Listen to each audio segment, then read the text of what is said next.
boys. Good afternoon. Good afternoon. Everybody. Here, everybody. Good evening. Good afternoon, Ben. Our early Euro Ben.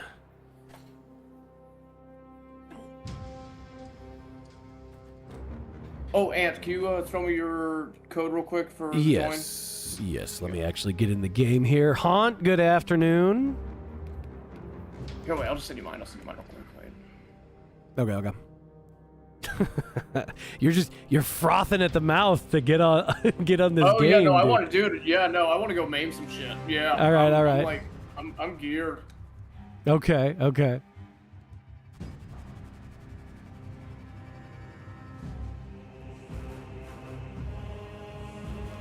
Here, it's loading up. So, what doom are we hitting first? You sound like a man with a plan. What you got? So, I discovered something. Here's what I discovered. Uh-huh. When you have the so when you prestige weapons in this, or like if you're in the PvE mode, right? Yeah. You go into the weapons menu, and you could see like, okay, well, it has its tier list, like, and you could get like the green version, the purple version, the yellow version. After the yellow version, there's I don't think it's called relic class. I think it's called the heroic weapons. Yeah. The heroic weapons you only get through doing these certain kind of missions, of which I've only played maybe one or two of, called, let me see what these are called. These are called stratagems, and there's normal and hard dailies, and then there's a normal and hard weekly. And these have like huge modifiers on them, like Medicaid stims also heal squad members within 50-meter radius. Another one's like the number of Majoris enemies spawned is heavily increased. Wait, listen to this shit. Wait, range damage at ranges greater than 10 meters is increased by 75%, but you can't see like 30 feet in front of you for the entire map. Oh my god. And it's like a full mission. Yeah, it's fucking okay. But yeah, no, but you can only get that currency through these, and and fucking when you get this currency, that's how you buy like the end game quality weapons. This is like the only currency that you can get that. This is the only way you can get that currency. So we're gonna try some of that because we did the survival mode the last time. If we get a little sick of it, we could transition over to PvP because I wanted to try that with you. Okay. And yeah. We'll bounce around as we explore the depths of theology and my autism. So. right. Are we in the PvP mode now? Because it's wiped my armor. I'm very sad. Yeah. This is PvP mode. Give me 1 second. Okay. Let's make a decision on what we on how much we want to torture ourselves here. Let's see. So, PvE stratagems. Alright, let's see. Gunstrike cannot be used. No ammo cache is available, but ammo boxes drop more frequently.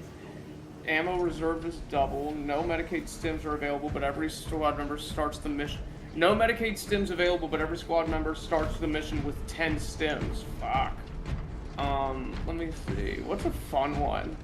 Mission has a timer which can be extended by kills and checkpoints. The time runs out, the mission's aborted. Okay. Enemies are not staggered by the first 3 hits. Damage is still dealt. Both enemy factions spawn. Get the fuck out of here. Yeah, there's some disgusting ones here. Yeah. We'll start with one of the easier ones. How about that? Okay. Alright, we'll do termination. We'll transition over to that, and I think I want to work on my. What do I want to work on? What have I been trying to work on at least? I'm gonna go heavy. Fuck it, I love running heavy. Hell yeah. So yeah, I don't know, man. I mean, what's?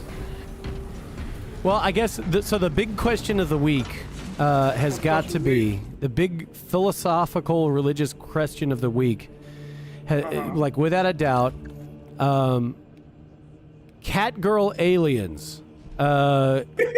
Is it okay for an Orthodox man to plow cat girl alien ass? I guess Is it Well- is it bestiality or is it still a woman? This is what we need to know.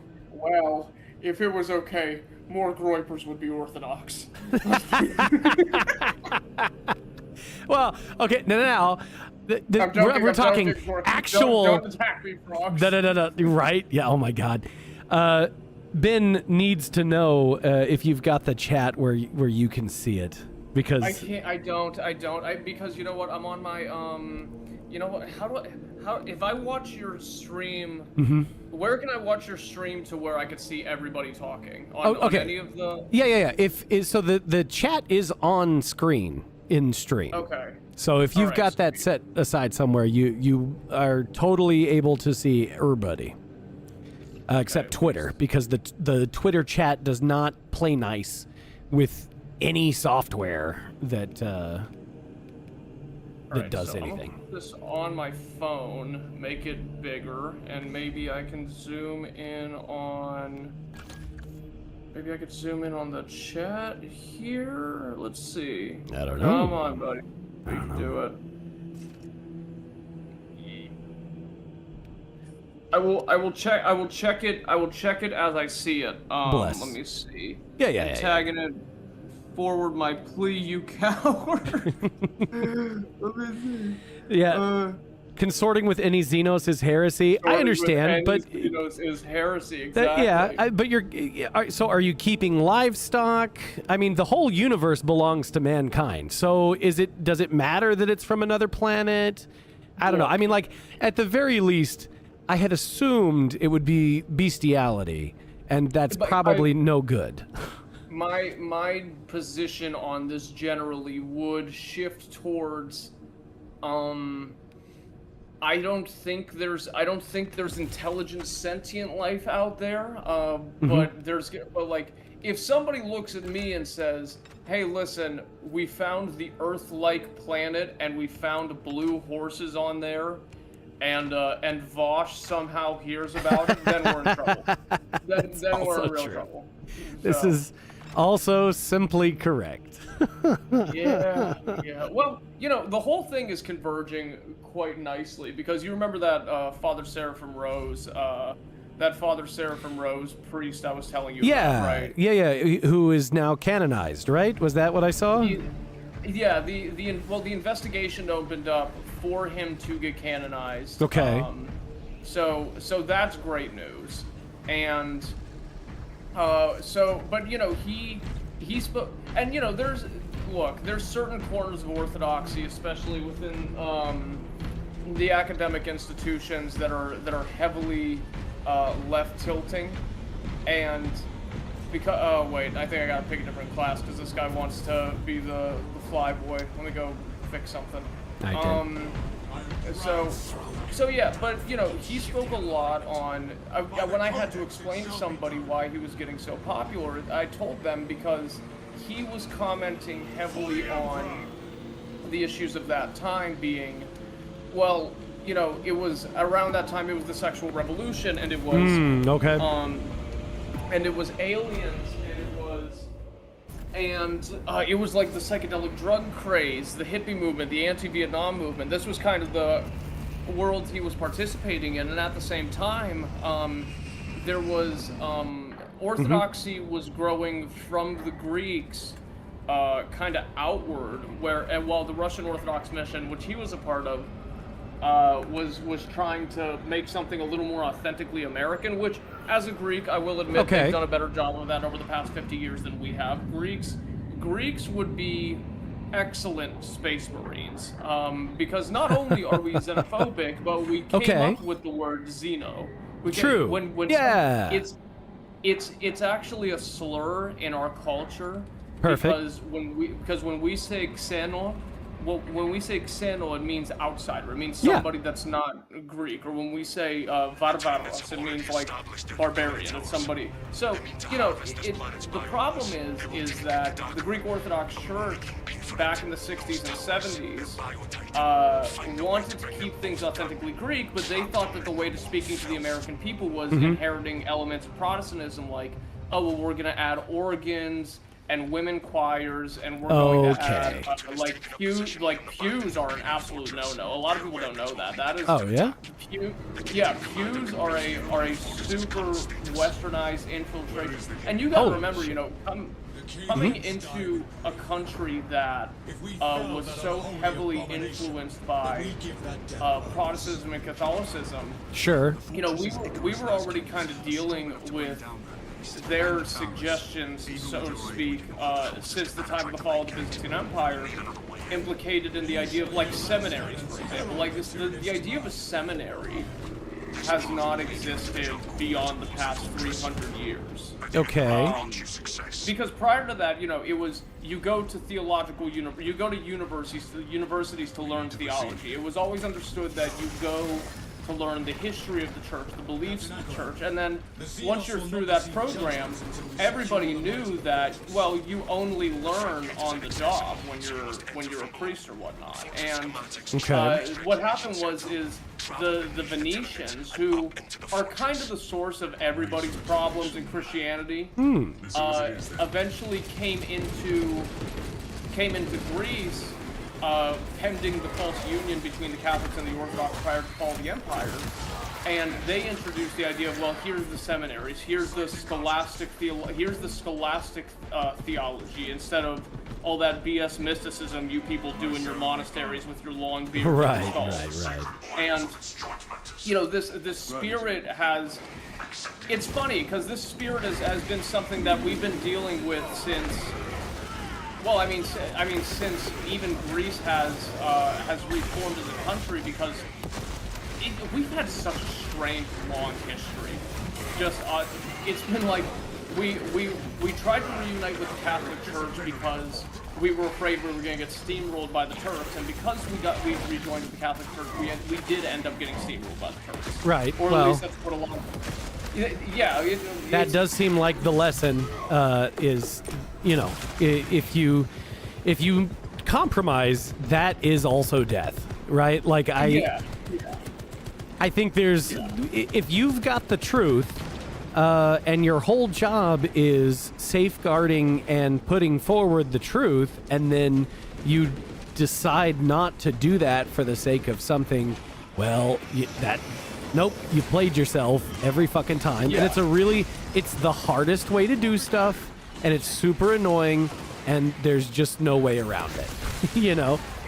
Exactly, and you know, it's interesting because there was, you know, a lot of Greek philosophers, secular philosophers, even took it a step forward and said that the independence of Greece came too early, and that we were going to get punished for it. Okay. And the idea, like, the general idea, and this is really epistemology of the Orthodox Church. Like when you hear like Southern Protestant types go, well, you know, it's all about your relationship to Jesus Christ. It's like they're not wrong to an extent. Sure, but I think isn't there like instructions for that relationship that have been given? Of course, that's the part they miss. But it's like, and this is actually something else Seraphim Rose talked about. It's like, while you're being Orthodox, don't forget how to be a Christian. Right. And the idea is that, you know, the existence between Christ and man exists in this space where it's not transactional, but it's like two rivers flowing in opposite directions toward each other. It's like this. It's the secular movement of, well, you know, he's giving us a gift, but like, you know, like I've said before, we have to be able to accept that gift and also move forward with our own lives in a way that, you know, we could say that we are like him. The productive element of our humanity has to be the productive element of our humanity, which I think is which is a byproduct of us being like God, has to produce. It has to exist. And so anyway, you know, there's kind of like this back and forth that exists between the human person and between Christ, and that relationship also extends to the relationship of the family with God, the relationship of the community, the relationship. There's a neurothrope somewhere. Where the fuck is this? Oh yeah, and he's pissed, and he's behind that column. Naturally pissed. We approach the reservation. I'm trying to take care of all the little guys who are giving me a massive issue, but yeah, so brother, I think I was trying to keep up with the assault guy because they move quick, and I think we got fucking way far ahead. I think he's rushing, dude. We gotta run. Like, please run and keep up. Yeah. Drag that motherfucker along. I turned this turret on and I am just booking it. Oh my goodness, this is the scariest thing I've ever done. Okay, here we go. No, whenever there's whenever there's one of these assault characters, they run through everything. Yes, so you gotta keep up with them. I'm trying to turn this turret on so I can run. Oh shit! You know what? He fucking left the game. Oh yeah, no, the assault guy's following you actually. No. Like I was just looking at the actual character. Well, all right, man. I'm at a place I can't come back for you. He was running ahead, and then he got mad. The assault character transported to me, and I just turned some turrets on so I could like kind of hold them off behind me. All right, so well, it's only a game. We're going Why to you have to be mad? That guy could have a jolly good. Okay. Right. Here we go. So yeah, anyway, and there's even deeper theology about this. How like because people always talk about the angels and the archangels, and then people here he always comes. Talk about. Oh, he's coming. Attaboy. Oh my God! There's so much. Oh, did that nerve throw teleport out? Oh, no, he's just following, and I can't hit him because he's too high up there. Because we got to get him off the cliff.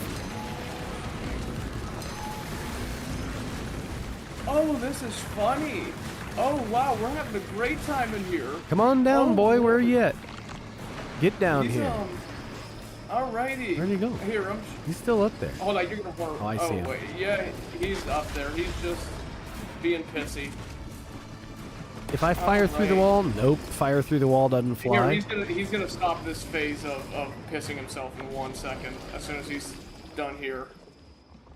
Unless he isn't. What's going on here?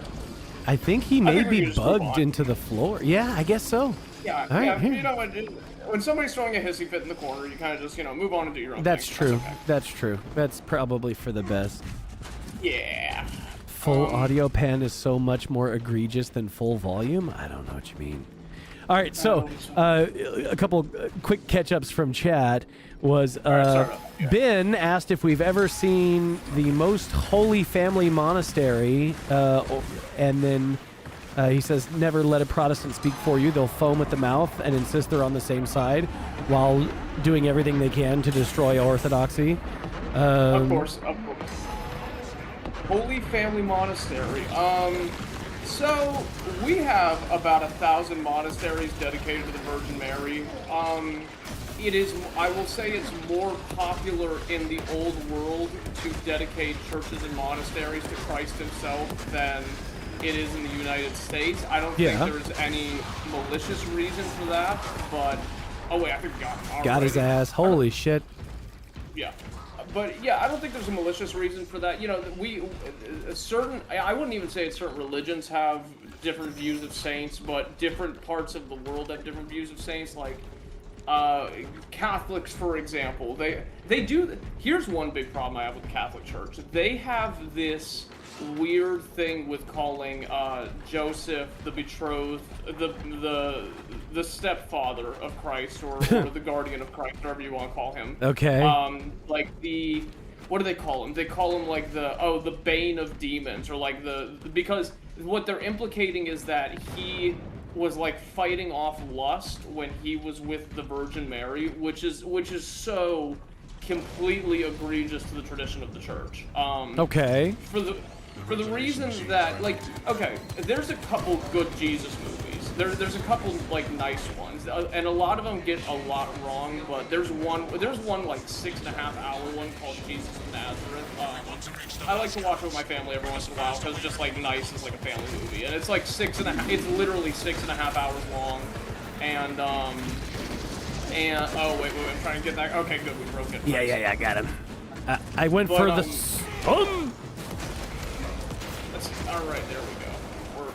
We're moving right along.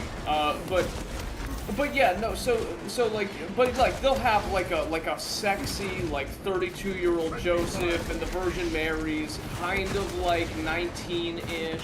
Sure. And they're giving each other puppy dog eyes and like, and it's and like, you know, they'll never say it. Like nobody's actually brave enough to go that far with it. But the idea there is, like Joseph was like kind of brought in as a wife for the Virgin Mary because it was like this arranged marriage situation, which was not the way Jewish society worked. It wasn't the way that she was introduced to Joseph. So Okay. I don't know if I've ever explained the life of Mary in here. No. I know nothing about the life of Mary. So before we could kind of talk about, I think what I have mentioned is that her spiritual lineage, which is talked about was like, inside of the God. Yeah, was very, very as good as it gets. Like there was not a. Yeah. It was prophets and kings and saints and all that stuff, and that kind of culminated into her having having kind of all the preconditions to be as good at being a spiritual person as she could have possibly been, which was all very intentional, one way or another. But in saying that, her parents, Joachim and Anna, were very old when they had her. Okay. And you know, a longer story short about that situation, like, you know, they prayed to God, and like there's things inside of the tradition talking about what happened, and yada yada, so on and so forth. They got together and they made the Virgin Mary, and it's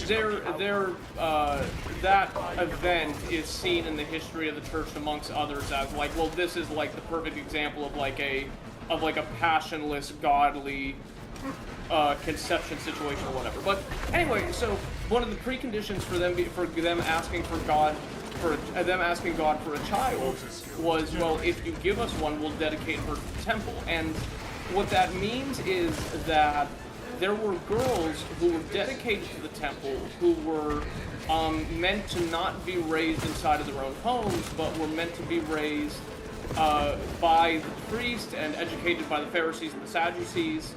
Okay. And they basically lived as kind of like nuns. It was kind of like a convent class of Jewish society where there wasn't any, I think, there were some like ecclesiastical implications to it, but like they didn't function as anything but young women like learning scripture, preserving their purity, so on and so forth. Okay. And she was presented to the temple when she was 3 years old, and this is a huge holiday in the church. This is like we do these big special liturgies and festivals for her presentation to the temple by Zacharias, and Zacharias was the father of John the Baptist, and also her cousin, who Zachariah and her cousin also gave birth to John at a very, very old age. And John was only 6 months older than Christ, so the birth of John the Baptist was 14 years after Zacharias was already the high priest, and so anyway, what happens is that, and we'll get to the story about like the death of John's father later. I think I wanted to tell it at some point in here. I think I maybe tried to. I don't know, but so anyway, you know, when she was presented to the temple, she was put on the altar, which is why I brought up. Which, you know, the altar, the Holy of Holies, that was such a pronounced position within Jewish religious society that, I mean, God killed one of the high priests inside of the Holy of Holies, which was the place where they put the altar and they do their sacrifices. Okay. Because he used incense that was being used to worship idols. So it's like nobody could step in there. Yeah. Nobody could step in there without like being horrifically fearful of their own life. And they actually used to tie strings around. They used to tie a string around the body of the priest while he was in there, in case God killed him while he was in there, to pull him out, because nobody could go in there to get the body. Right. And inside of the altar is where they inside of the altar is where they perform. And so, and you know, this is kind of emblematic of how churches have their altars and what that's supposed to be. But that's like not we should be as serious about it as they used to be. But you know, the internet and all that. Sure, maybe sure. one day. So anyway, when she was presented to the temple, everybody kind of knew, including the Pharisees and Sadducees, everybody knew what it meant when Zacharias put her on the altar. They knew that she was going to be the one that was going to give birth to God, which pissed them off.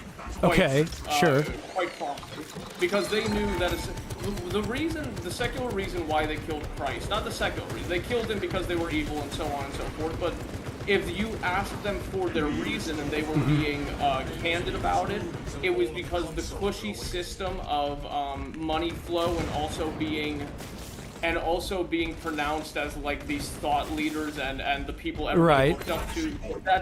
This is a reoccurring theme within Christian history as to why it's such a temptation for people into the priesthood, and they knew that the coming of Christ was going to blow that whole system for them. Right. Yeah. Well, you can't do whatever you.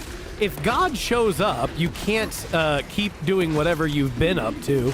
The game is up. The fucking the time is afoot. You know, everybody's always real concerned that they live in the end times. Nobody actually wants to live in the end times, like that's the most serious of businesses. You know, I mean, what the fuck. This is the precise reason so many homosexuals enter into the priesthood to begin with, because you know I was talking to my spiritual father and I was like, you know, why do people who are for the sake of the stream so you don't get in trouble, we'll say carnally deviant, sure enter into the priesthood, and because like some people looking on the outside in would be like, oh well, it's an easy way to bullshit your way into like a livable income, or like, you know, but the true reality of it is that you have all of these people, you know, they're kissing your hand, and they love coming to you for a reason, and you're important, and you have all this kind of clout, when you know, normally you would be seen as kind of like a social outcast, but when you could get your way through this little temporary, this kind of gig that you don't really have to believe in, but just kind of look like you believe in, right? And boy, are you that. Yeah. You know what I mean? So. Evening, Stoli. Go. Hi, Chad. But all of them were like this to begin with. So anyway, you know, and this is kind of one of the most interesting parts of Scripture, even if you're not a religious person looking at the entire thing, is seeing Christ's interaction with the Sadducees and the Pharisees, and hearing how he talks to them about what they do and like the implications of why they do it. So anyway, you know, back to Mary. She was presented to the temple, and while she was there, what she was doing was she was pretty much being raised by the Archangel Gabriel as her father figure. He would visit her particularly, and he would feed her manna from heaven, and he would instruct her on the theology of the church, and it's not theology of the church, but pretty much this is what God is. This is stuff that even they don't know. Okay. And it was pretty much giving her the wisdom and the rundown of everything in a way that nobody else had. And there were other things she was doing, like if you ever see the account of Christ's crucifixion, when they say that the cloth of the temple was torn in two. The cloth being the gigantic, distincting, I guess, carpet that divided the outside world from the temple. Okay. That she personally wove that herself with the other women that were in the temple. All right. And so anyway, what happens is that she. Oh, let me turn this turret on so we can have a little bit of help here. So when she was in the temple, they were the idea was that they betrothed her to a protector when she was of age, as one of the young women living in the temple. And Joseph, by the time she was 13 or 14 when she gave birth to Christ, was about, I think he was about 72, 73, and he died, I think, by the by the time Christ was like 7 or 8 years old. Okay. But he was already a widower, and I want to say it was, I think it was either 5 or a solid half of the apostles were Christ's half brothers through Joseph. These were children from Joseph's first marriage, and when his wife died, most of, at least a good majority of Christ's apostles were already older than him and also related to him through Joseph. So, you know, this idea that the Virgin Mary was kind of like, it was like this kind of like tension, like it had tension, and it was kind of like this playful, sexual tone thing, completely foreign to the tradition of the Church Fathers. Okay. And this is all recorded through Maximus the Confessor and so on and so forth. But all right, well, so that makes sense, and I'm not surprised that the idea to me that there would be any movie that would ever have been made that faithfully portrayed anything surrounding Mary or Jesus is absurd. Knowing anything about Hollywood, like I don't really know how well Mel Gibson was doing. It seems like Mel was has his heart in the right place, but I don't fucking know. That one wasn't. I liked Passion of the Christ. I think that the dedicative elements to it were. It doesn't. It's not theologically heavy. It's one of the few movies that are not theologically heavy, because it doesn't talk about a lot of, well, you know, why, like, what is Christ doing? Like, why is Christ being crucified? What happened on that cross that saved humanity from its sins? Which are, like, you know, huge questions that even now, if you ask the Orthodox Christian, they'll get the question wrong. But, you know, it's like, I think the form was excellent. I did find it interesting, and I think very proper that he made Satan like this diminutive mockery of Christ as a child. Okay.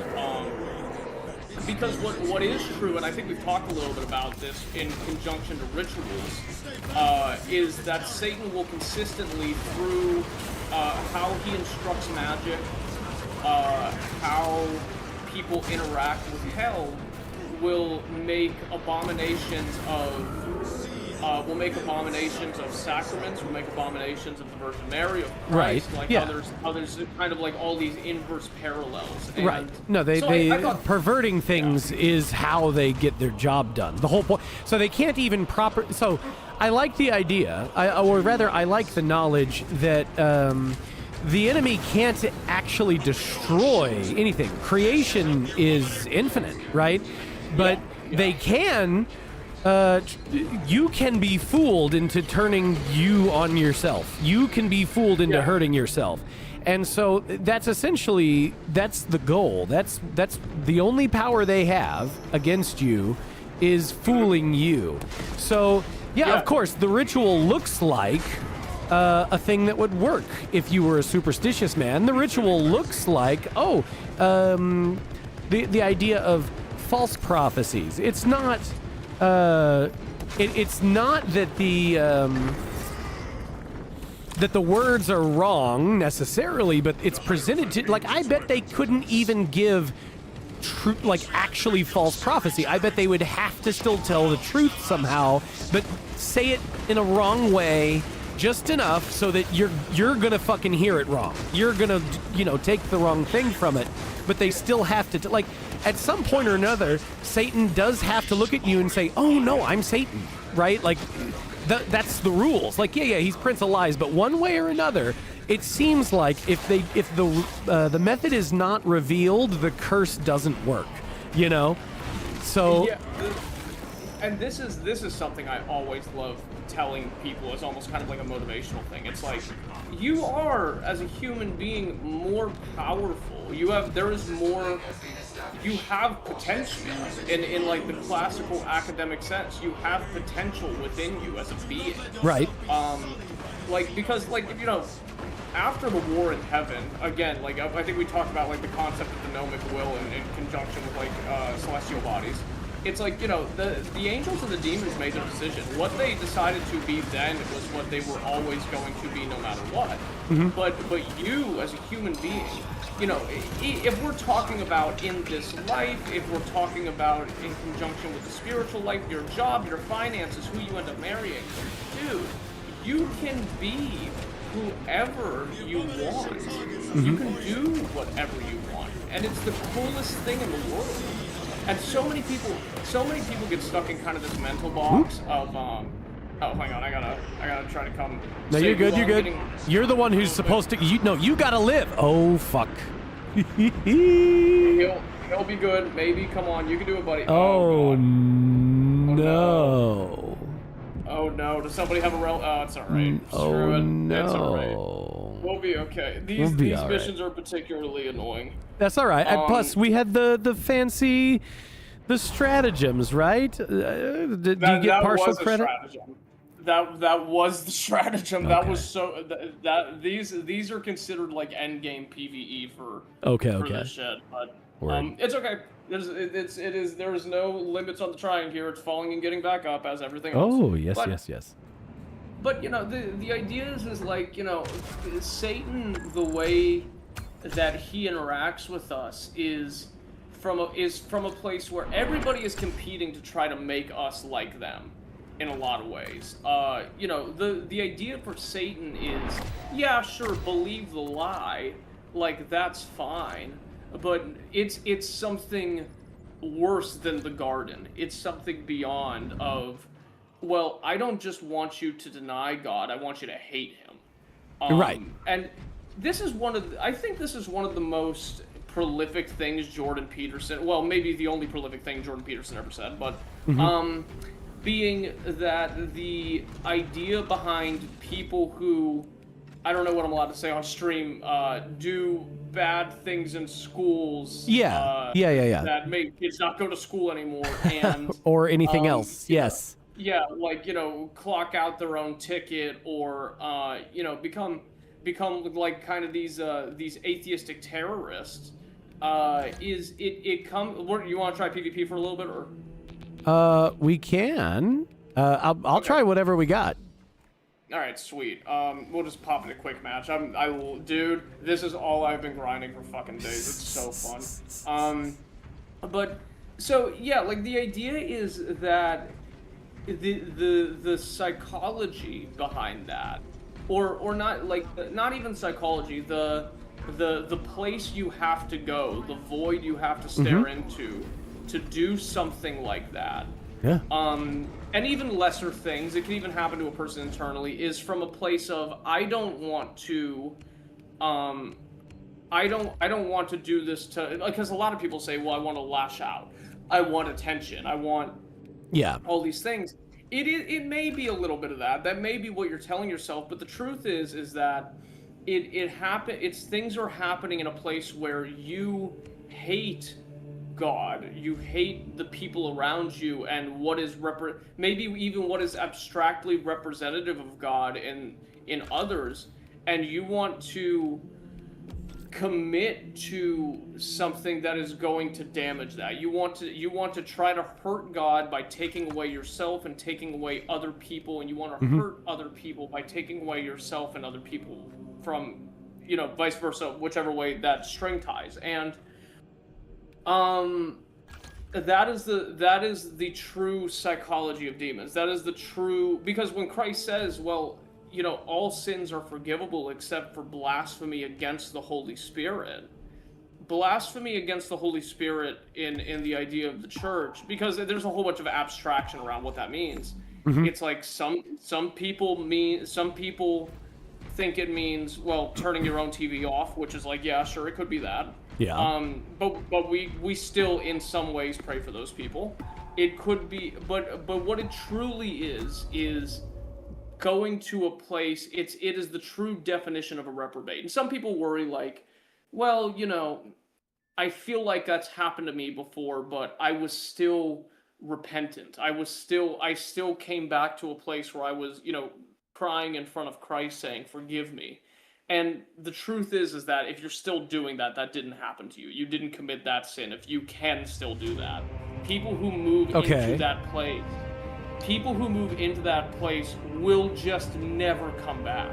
Right. Not to society, not to their family, not to Christ, not to anybody. But not to themselves. It is not to themselves first and foremost. Yeah, that's what the hell?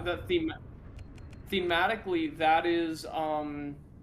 that's kind of the idea. And I would argue, especially now with what we've seen happen, I think, to politics, to society in the past 15 years, there are far more people walking around you like that than you realize, and they are indistinguishable from Satan and his kinsmen. Yeah, no. I think an unfortunate thing that has happened is that I do realize. I know exactly. So, for some reason, it's made me a heretic here. I'm not happy about this. I don't know how that happened. I specifically told it not to do that, and now it did anyway.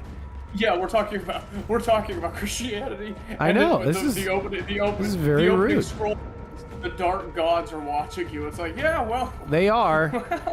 They are. They are, buddy. But anyway, so yeah, like, you know, there's like this there's this thing that happens to a lot of people, and I think it's gonna get worse because we're moving into an idea of society where hopelessness is the new fashion. It is the fashion, and it's very chic, right? Like the depression TikToks, are just always. It's just always the fucking depression TikToks or whatever. Like it's trendy to display just how awful your life is, right? Or to have that's a hole in the floor. Okay, my bad. So, but no, it's like you get credit for how miserable you are and how miserable you are to other people, and that's a very worldly, a very worldly interaction, right? I get sympathy from other people. Maybe they'll give me money. Maybe I get undeserved charity.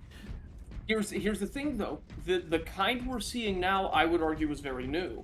Because if you look back, like the emo kids back, like the really annoying millennials from way back in the day, where it's like, okay, well, I'm gonna wear all black, and like I think everybody hates me, and it's like, I got the black lipstick and the nose piercing. You know, it's trendy for a little bit, but even they had a community. There wasn't like this dark, true hopelessness. Looks like Columbine. Of course, yeah. Yeah, people who talk about it don't do it, and people who do it don't talk about it, and that's everybody knows this, right? The display. You know what? If you had a cry for help, it means you can still cry for help, and so you actually don't need the help, as it turns out. You know, like it's Saint Floyd, Saint George Floyd of the fentanyl. He, we know he could breathe because he kept screaming that he could breathe. You know. New sentences are being invented all the time. No. I can't take credit for that one. That's another VTuber special, actually. But what I'm saying is now we're entering into this new space where there is a there's no catharsis to the future that these people foresee. There's no like, oh well, maybe things are bad, but I've come to the acceptance that they're bad, and it's like no, people are like I guess contending with like this hopelessness about, well, I can't find a job. Well, like, women are going off to like these 4-year colleges where they're basically ruining themselves, of course, on an emotional and physical level for the idea of like this preconceived experience that they're societally required to have. Yeah. The person who comes out has wasted like very important time that you don't get back, and even worse, the things that they've been spending so much time and effort and money and bits of themselves to learn and do are things that are worse for them. there was a thing that was going around. Expectation that you could have what your parents had by the time you're 35, just because, and we have like this new egalitarian, sexually, economically, and socially open experience that they didn't have in women before. No, buddy, that monkey paw. So, oh boy, does it curl. Right. Yeah, and it's not like well, okay. So there's a thing that goes around every so often where it's girl bosses who are complaining that they can't find a man who's a match, and oh my God, why would a fancy executive man, he doesn't care about your job. Fancy executive man wants the Denny's waitress. And it's like, no, lady, you don't understand. Your fancy executive job is a mark against you. Okay, that's it. It means you would be a terrible wife. What a wife does. I avoid the executive suite when I'm. Of course. If they're young and pretty and they got the white pressed like skirt suit, I run from it like a crackhead. What on earth would you ever want to talk to her for? Like, to what end? Yeah. What good is it going to do you or anyone else? Women who can't get a man being able to have a job and thus, not just starve on the street. Yes, fine. That's great. Very nice. But that's the only woman who should be getting a job. The rest of there's plenty to do at home. That's what everybody seems to completely misunderstand, is that there's not only plenty to do at home, but plenty that you need to do at home. And if you don't do it, nobody's gonna do it, right? But there's something worse happening, and this is what nobody knows how to articulate this problem right now correctly. Okay. I think that what we are truly seeing is the rediscovery of misogyny from first principle. Sure. Through women. And what I mean by that is, in the world has never thought the way it has in the past 400 to 500 years than it ever has for its entire history. Like, we talked a little bit about this, I think, at some point, about the conceptualization of the self as like an active mover instead of like a culmination of life experience and genetics, and the person is supposed to be defined through experience instead of something that innately belongs to you from your birth. We talked about this for whatever. It's like, but I think another thing that has been lost in the post-Enlightenment world is the idea that the thing that's been lost in the post-Enlightenment world is the idea that the male encapsulates both the feminine and the masculine. But is completed by the addition of the feminine, and what I mean by this is that men are just as good, or they can be. The potential within them is just as good as a lot of things that women could do. If you ever look up TikToks or like the stay-at-home dad thing, it's like guys know how to clean. Yeah, of course. Know how to cook. I just got other shit to do. Interact with children. I have so much to do. Yeah, guys know how to interact with children, but the emphasis and the pronunciation. It's different. It's all you have to have all of it. Mike Codius says, it's fascinating to hear a dialogue like this, knowing that one of the speakers has a wife in chat. This is usually a guy space only kind of conversation, but no, see, that's the problem, Mike Codius. See, my wife does know that that's true. That's why she's my wife, is because the things that I'm talking about. Last week, a female streamer that I will raid when I'm done just because of scheduling stuff, and I know her, and so it's perfect. I raid her pretty often. Twitchy Buggy. She came in while we were talking about something to do with women, and my wife was like, "Oh no, Twitchy might fucking hate this. I don't think she knows any of it. Like, this is gonna shock her." And it was like, it's fine. We're going anyway. But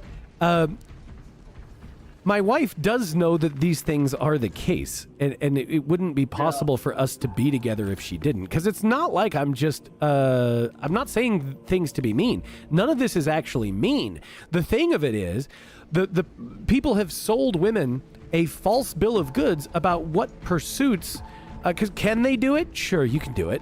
Should you? Absolutely not. It's really bad for you. Like, can you do a keg stand 4 times a night, 3 times a week? Yes, you can do that. Don't do that. That's a terrible fucking idea. And here's the other thing, and a lot of people miss this when I talk about this sort of stuff. It's like I know a lot of very right way thinking guys and people who have kind of denied the sociological experience of what's been happening, who have become, and they're smart and they're nice guys and they have their lives put together. Sure. But in concern to the dating market, they have gotten so jaded and spiteful by what women have become, and they blame them directly for it. Something that I personally have been able to preserve is I really love women. Like I am I literally look at women. I look at women kind of how I look at like a, I don't know, like a bunny. Like you look at them kind of like you look at them as something. It's like a fluffy bunny. It's a kitten. And you know they're beautiful and they're vulnerable and like they have potential to like add so much to your life, even if it isn't like statistically awesome. Yeah. Well, and then for a man to get angry at her is so silly. Like, so there's this cute kitten. And you're demanding that it do your taxes, and then you're gonna fucking be mad at the kitten because it sucks at doing your taxes. Yeah, you're the idiot. You're the asshole. You know? Yeah. It's like that's. Yeah, and I think maybe the lefties do have a little bit of a point when it came to like, oh well, like this, like the boomer I hate my wife jokes and shit like that. Yeah, that shit kind of it bothers me a little, but no, it bothers the shit out of me. Why do you hate your wife? You fucking idiot! It's your wife. Why did you marry her? Why are you married to a woman you hate? And then why do you let her continue to be a woman who you fucking hate? How she is your responsibility. It's your household. Why do you not have your household in order, you shitty fucking boomer? Get your shit Oh, you hate your kids too? What a shock. Let me guess, you hate the roof over your fucking head, and you hate the dinner that you made, and you hate the job that you have. What you hate, Mr. Boomer, is you. You hate you because you fucking suck. That's what the problem is. You suck. You built a life that sucks out of stuff that sucks, and you never made it any better. And then you're mad at everybody else around you. Why don't I get to have a cruise again? Fuck you, dude. Go birdwatch. Go birdwatch and get hantavirus. They make me so fucking angry. You know, by the way, that's where this whole thing kicked off, was two stupid fucking Northern European boomers who they wanted to go bird watching. They went on a cruise and they go on excursion, right? Because you go on your little, we're going to go jet skiing and my wife is going to get braids put in her hair or whatever. Yeah. The money that we should be giving to our struggling Exactly. But to have grandchildren and then maybe have great-grandchildren and then maybe not just be fucking missing from the roles of God, right? You know what we can do instead of build our kids a new house for our grandchildren to have, build up generational wealth? Maybe have a place to see them right next door. We could blow it on a cruise. On a cruise? We can get caviar, honey. Think about It's so stupid. It's so fucking stupid. And fake luxury. Oh my God, thank God you can eat fish eggs, you fucking retard. The fish eggs aren't even good. It's mushy and salty. What the fuck? I can make mushy, salty shit all fucking day, okay? We can make mushy, salty with shitty fucking texture very easily. Who gives a fuck about caviar? Fake fucking luxury, all right? Fake fucking, it's gypsy-ass luxury is what it is. It makes me so fucking angry to see the unheard of, the insane, out-of-this-world wealth that has been squandered by these people. And like, even just in my own family, and like the mistakes that were made where like I don't have a generational home, okay? I gotta build all this shit on my own because my grandparents did exactly do that. I have a grandparent who made probably, well, a great-grandparent who made something in the neighborhood of like $120 million on IBM stock and Ma Bell stock, and then it's gone. It's all gone through just dumb fuck playing in the stock market and not paying attention. And like on shit that when I was 14 years old, I'm telling them what to do in the stock market, and they're like, well, I don't think so. Maybe I'll do that. If they'd have done what I told them, they would have 4x'd their money in 3 weeks. on some fucking video game shit that just boomers didn't know, and it was dumb fuck stuff like that.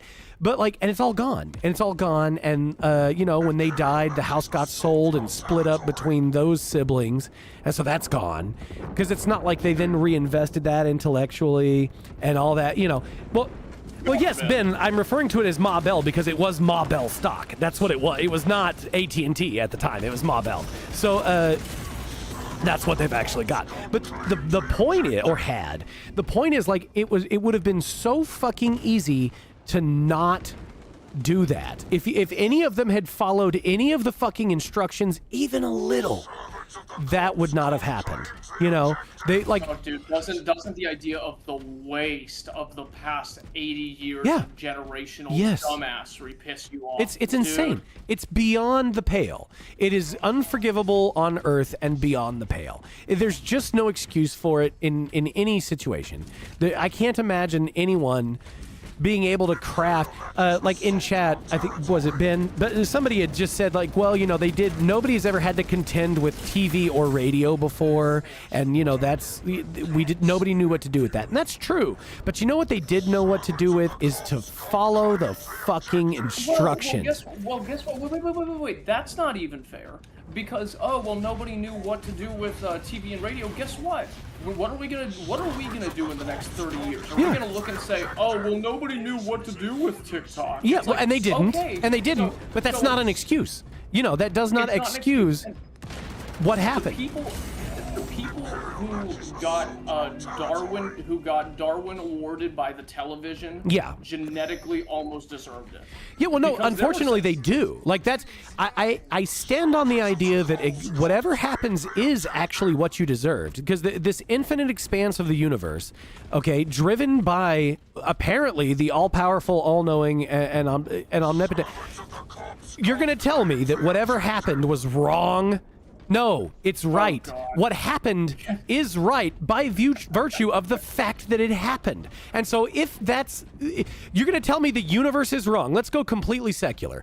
The infinite fucking universe is wrong, but you know what's fair and you know what you deserve. Get the fuck out of here. What a ridiculous thing to think or say. No, like, just the pure logical weights involved. What an absurdity on its face. And then on top of that, hey, it's not just that. It doesn't need to be more than that, but it's not just that. And God fucking told you not to do that, and you did it anyway.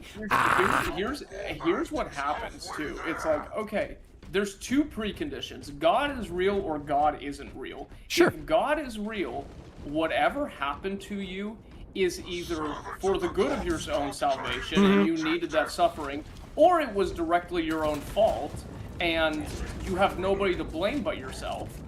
Or if God is not real, then you should have been smart enough to see it coming. Yeah, be good or be good at it. And if you weren't, then you didn't deserve it in the first place. Yeah. So no matter what, you have nobody to blame but yourself in 3 options, and then in one of the other ones, you shouldn't be too worried about it anyway. But 75% of the time, or whatever the case may be, you just gotta stop sucking. Yeah. You got to just buck up and get smart. It's dude. Yeah. No. I mean, I had a family situation like that too. I mean, through mine, it's like just my poor grandfather. Oh God, he was such a good dude, and he was so smart, and he busted his ass for 50 years. Yeah. Just for everybody else to take advantage of him. Oh my God, dude. And that was my best friend. That was the first person I lost in my family, and I watched everything slowly. I loved him. He was my favorite. He was like my other dad. And for me to look at everything while he was alive, people that we knew, like in multiple countries, just squandering and throwing away and taking advantage of him at every opportunity. It's like, oh, dude, I was like, the way that God is going to talk to those people, I could only imagine. Well, and no doubt already is. That's the other thing, is that everything is, so I like the idea, I like knowing that everything is actually all happening at once from the correct point of view. Like, there's not, like we had talked a little bit about the idea of free will versus like destiny, right? And it's not the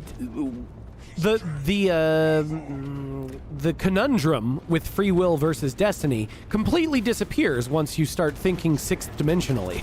You know, like oh hey, or when you just say there is no destiny except for that of God, which is also your destiny, but it's like there is none, but but there's a grander thing happening. Right. But your play in it will be taken care of. Just worry about what you're going to do, which is whatever you want anyway. Yeah, and like and as it turns out,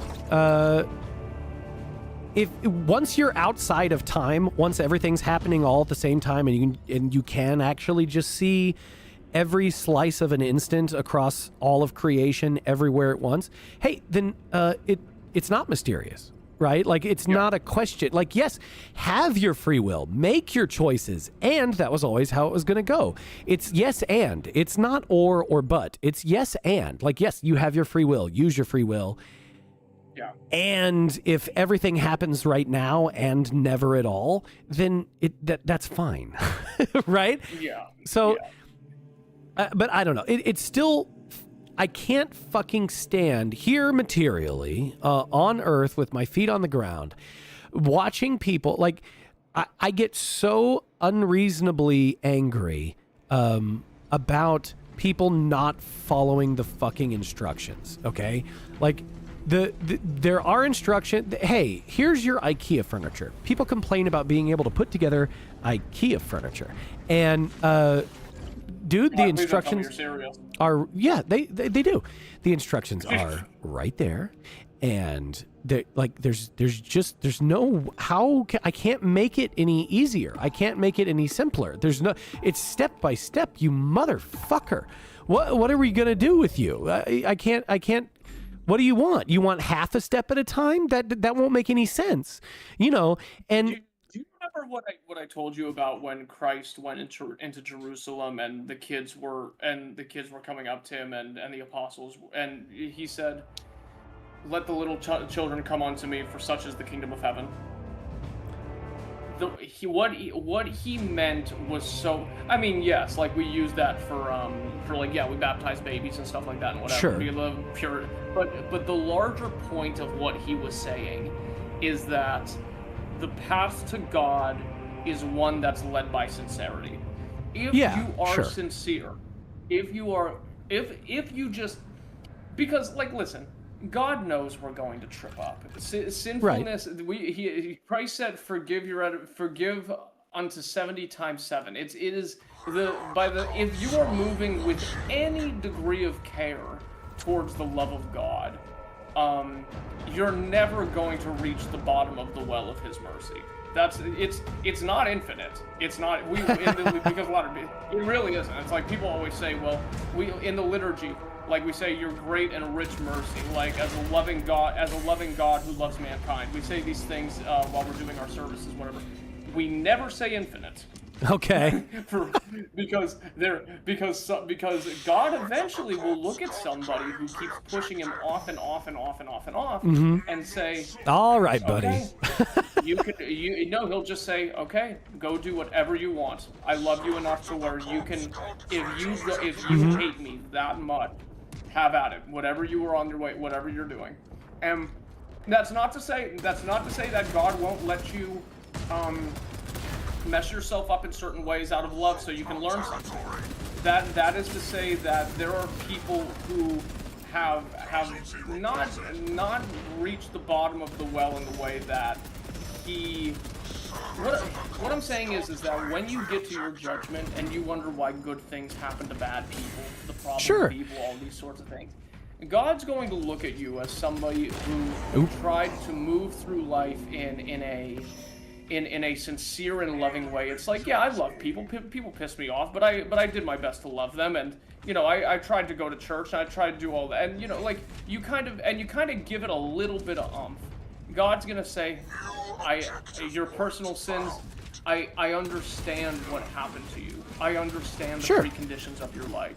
I understand what kind of home you grew up in, what happened to you, the things that happened in your life that aren't your fault, or the things that were your fault, but you couldn't have possibly foreseen the intensity of the consequences. That's when God will look at you and say, all these terrible things that happened to you, how could I expect you to act like an angel when your life didn't look like heaven? And that's the mercy he gives to us. But some of the people, when you look at people who, I mean, you know, I'm not saying the Kardashians, because maybe the Kardashians are decent people at some point when they're not drinking adrenochrome inside of the martinis. Right. But it's like, you know, God will look at people who perceptively, and we know how much perceptions lie to us, but who perceptively have never had anything bad happen to them in their lives, or, you know, 90% of their existence has been this cushiony joy that they've been floating through.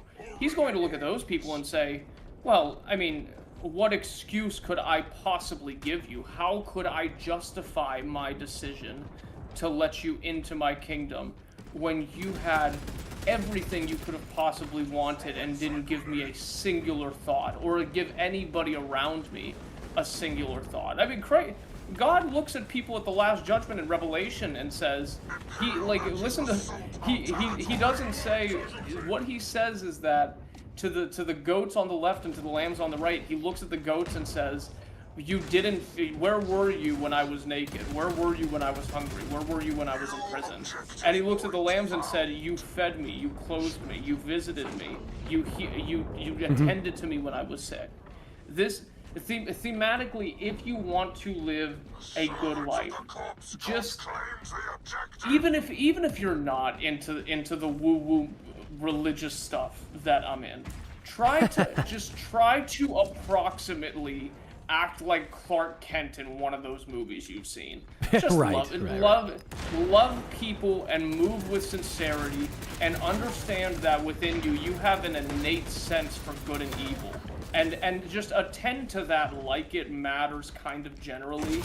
And whatever mistakes you make in the interim, nobody's going to be that upset at you about, because I mean, the goal is to have some level of control over your, you know, deeper personhood, your nous. But nobody really has that in the world today. Not a lot of people. Very few. So and this is the thing. I mean, we say it in the church all the time. Just try. That's all it ever is just to try. Make any kind of effort whatsoever, and like, so, but that's, I don't know, that's not even, I can understand that, and it's when I can tell there's a particular amount of, like, okay, this is along the line of how I am with women, is you know, I'm not asking a kitten to do my taxes. That's fucking stupid of me. I'm not doing that. You know, that's on me if I do. What I am asking is that she use the litter box, right? Like, just use the litter box, kitten, please, right? And yeah, most American women cannot fucking just use the goddamn litter box, and this is my frustration with them. When it comes to stuff like what we were talking about with, you know, the home being like run away with when someone dies, being taken advantage of, or split off, chopped away, like the rules about like a family successor came from the fact that, like, hey, if you split this shit up, it's gone. You know, if you split this shit up, it's gone. The reason you have to have an heir is because if you give a little bit to each of your sons, that's not enough for any of them, and now your family's fortress is gone, right? Like, if you give one wall of the fortress to one son and one wall to the other, you have neither of them has a fortress, you know? So you do actually have to give the whole fortress to one son, and then you have to trust that son that he will shelter his brothers when it's time, you know? And there's just not enough of that. You know, people have been talked out of reverse mortgages, man, are one of the most evil fucking modern inventions, and someone who's in finance was, you know, trying to well, it's not really as bad as you think it is, and here's why, and da da da da, and it was tongues of snakes. Well, yeah, man, and this is someone like, this is someone who is very dear to a friend of mine, and I had to be like, okay, I can't sit here and let you say this and pretend like I'm not going to believe you. I understand that this is how you see what you did. No, the fuck, it's not. It's evil because it takes this from their air. And it was one of those like the meme that was going around about like, you know, you want to have a legacy. What was the name of your grandfather or your great grandfather's brothers? You know, and it's like nobody knows, and that's the problem. Yes, this is a problem we have to fix. You know. Because so speaking of it, I gotta go clean my great grandparents' mausoleum in the next week or so. Because I try to go do it every year. My great grandmother looks exactly like me. Okay. Which is like freaky, but dude, with chicks, I think it's like, I mean, like, again, I don't say this to demean women, right? But me neither. They have like these they have psychological needs just like everybody else, and you have to think of what, you know, the first 20 years looks like, 25 years for a woman looks like. It's like, well, you know, your dad is supposed to be your first boyfriend in a psychological way. He's supposed to be like your superhero, like, you know, you're supposed to idolize him, and he has this you feel protected and you feel safe with him. Some girls don't have a lot of girls don't have dads. A lot of girls don't have dads, man. Because of the sexual freedom movement from the 70s, frankly, if we're gonna put a spot on it. Yeah, of course. Then you know, like, normatively, if you're kind of looking at this in like a double column pathway sort of thing, it moves on to, well, women are supposed to learn how to develop their ability to care for something, to not cater. It's not demeaning, but they're supposed to cultivate this deeper innate sense of loving things, and they look after their mother for it. And then but if their mother's a whore, that doesn't really work out well. If she's like this, right. If she's like this chain smoking bimbo who wears juicy sweats to church, it's like, if she goes, and then by the time they get into high school, it's like, well, you know, look, this is a little bit of a hotter take from me. I think society has gone completely the wrong way about marriage. People back in the day, they should have been getting married around anywhere from about 15 to 19 years old. Yeah, man. I mean, if you look at the biology, I mean, like, okay, I could have that, and I've gotten screamed out of the room for saying this before, but I mean, you remember being in high school. I definitely remember being in high school. Yeah, man. It's like, you look at the people around you, it's like, and then the parents will go, oh, well, this is just what kids do. This is why we have health education classes in high school, just to make sure they're safe, because we know they're doing these things. It's like, well, if this is when they're doing these things, and not only that, everybody understands that this is when they're going to be doing things the most, and when they want to do these things the most. Okay, just get them fucking married. Yeah. What do we do? So they can see their great grandkids. Right. Well, here's the thing. I believe that's downstream of feminism, which is downstream of Satanism, right? Because I would add a couple more denominators into the middle of that, but yeah, you're right. Maybe there's some more steps in between there. I would say the Enlightenment, the Renaissance. I would say the post-war consensus. I think there's a lot of, but yeah, you're right. So I think that because otherwise, like, hey, the school that a woman goes to, the school that a young girl goes to should be preparing her to be someone's wife. It should not be preparing her to be a girl boss. It would make no sense for a woman to go to the same school, for a girl to go to the same school as a boy. They're not going to be learning any of the same shit. They don't have the same shit to do. The whole point of school, like of an education, is to help you practice shit that you're going to need. And they don't need the same things. So it's a total fucking waste.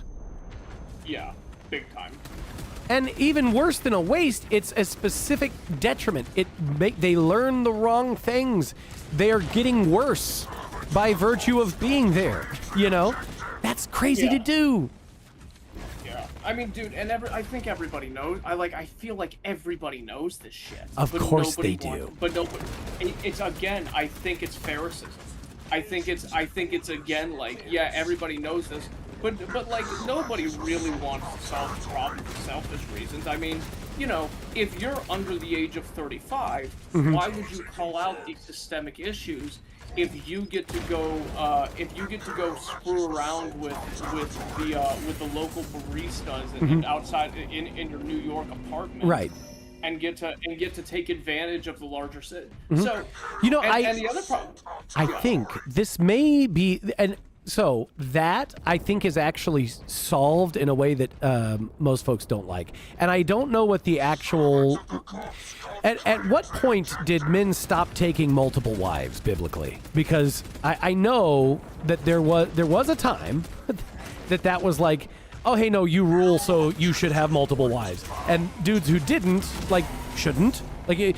Hey, if you aren't enough to actually keep all of your wives, then you should not have them. Don't do that. But if you are enough of a man that you can, then you should, because you're like, somebody's got to wife these girls up, and most dudes won't, can't, or are unwilling. And I don't know when that switch happened, and I do think that's probably the idea of promiscuity.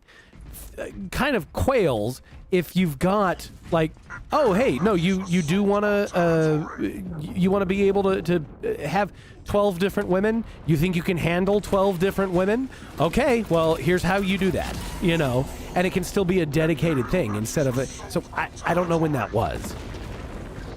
Look, okay, so to answer that is a byproduct of older Noetic law. Actually, okay.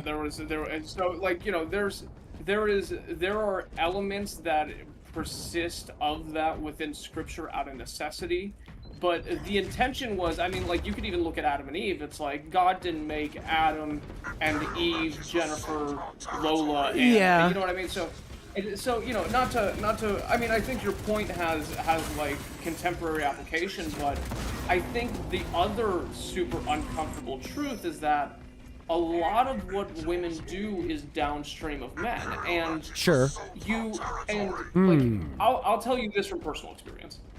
Again, like I think I mentioned a little bit about the idea of the masculine encapsulating the masculine as well as the feminine as like arching concepts, and what we like, I can tell you from my personal experience how many women in their situations I've been able to take and pretty much show them, it's like, listen, this is the way that the world works, this is the way that things are supposed to be, when they weren't like that before. Now, I'm not Captain Save-A-Ho, for lack of a better term, but it's like, like, you know, you could flip the script within people's minds on a lot of this pretty easily, because deep down there's something that tells these people that it's true. Right. And with it helps guys, to be right. It helps a lot to just be right.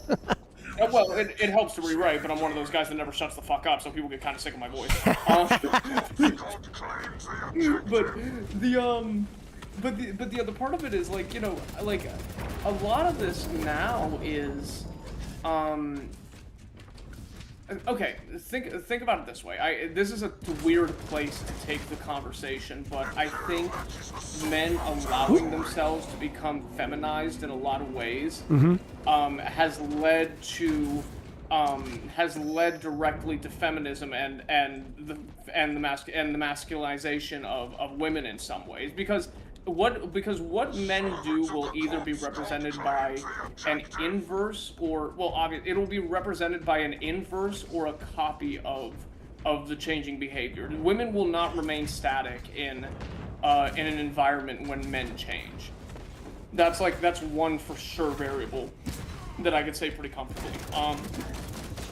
What we see now, I think that there's this weird thing that you see with a lot of young guys, where they like super like dominant women socially and sexually. Yes, the mommy thing. Yeah, it's like, well, the feminine cannot exist relationally outside of the masculine. I mean, just look at the interrelationships of like homosexuals. There's always the guy gay guy, and there's always the girl gay guy. Yeah. Well, and men, you can listen. I would have no problem calling it social conditioning. I would have no problem calling it environmental factors that have led men into like this high estrogen, high prolactin, like super odd, like hermaphroditism, like weird. I don't know what to call it. It's just girl shit. It's what a lot of fucking guys chick shit, yeah. Chick shit because of lack of a presence from the father. Chick shit from the last, I mean, God knows, 50 years of telling men that they're not worth shit and they should be okay with it.